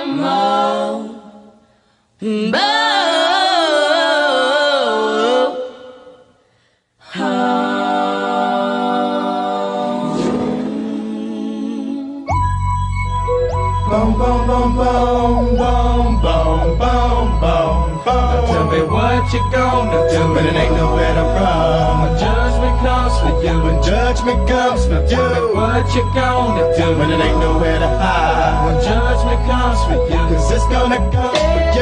Looking at for water, easy season for Charlie. Little boo guys got him, and I'm gonna miss everybody out of roll and close like I look at a wild flag and play for dust, and they play too deep for B-side. Little as I got to be, tell me if each of the seats would it please. Baby, by my grand, when you can't go follow God bless you, working on a plan to heaven. Follow the Lord on 24/7 days. God is who we praise, even though the devil's all up in my face, but he keeping me safe and in my place. Say grace to the gates of race, but I change the face of judge, and it gets my soul will buzz. Grudge because there's no mercy to do. What can I do? It's all about the family and how we grow. Can I get a witness? Let it unfold. We live in our lives, so we turn our soul. Hey, and we're praying, we're praying, we're praying, we're praying. Every day, every day, every day, every day. And we're praying, we're praying, we're praying, we're praying. Still with lace. Now follow me, Rosto. Whether it's tell or it's savage. Let's take it to the people that's long gone there is. While he's there terrible, instead of giving up on his family. Exactly how many days we got lasting? While you laughing, we're passing the way. Cause I know I'ma meet you up at the crossroad. Y'all know never ever got love and them both looks baby. Gone, really wish you could come home. But when it's time to die, gotta go bye-bye. All the little thug could do was cry. Why they kill my dog? Yeah, man, I miss my Uncle Charles, y'all. And he shouldn't be gone in front of his home. When they did, the boo was wrong. Who's so wrong? Gotta hold on, gotta stay strong. When it did come, better believe on. Gotta show that you can lean on. And we pray, we pray, we pray, we pray. Every day, every day, every day, every day. And we pray, we pray, and we pray, and we pray. Every day. See you at the crossroads, see you at the crossroads, see you at the crossroads, see you at the crossroads. And I'm gonna miss everybody, and I'm gonna miss everybody. And I'm gonna miss everybody, and I'm gonna miss everybody, and I'm gonna miss everybody. And I'm gonna miss everybody. Living in a hateful world, singing it straight, that's how we roll. Living in a hateful world, singing it straight, that's how we roll. Living in a hateful world, singing it straight, that's how we roll. And I'm asking a good little YSI, he told me we lived it What's up with everybody, y'all? See my bigger cousin was home. Somebody really wrong. Everybody wanna test the stuff. And this sleazy instead of easy to fall. They know what they're saying and cause they intending on that they didn't win it. Wanna come again and again. Now tell me what you gonna do. Can somebody, anybody tell me why? Can somebody, anybody tell me why? We die, we die. So wrong. I don't wanna die.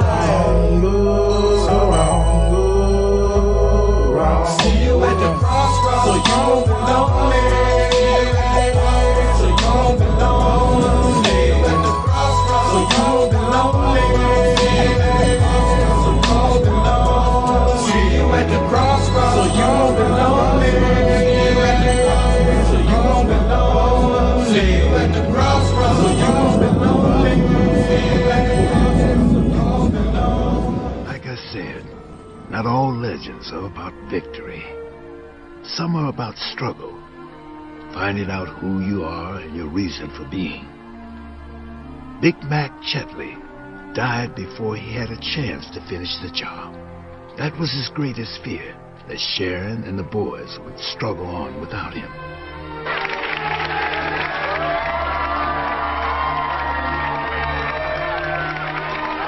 You got heart, kid. Thanks. You thought I was done, didn't you? Yeah, I did. He once asked me if anything were to happen to him, that I might help keep an eye on the boys. Mac, your boys are fine. So is your girl.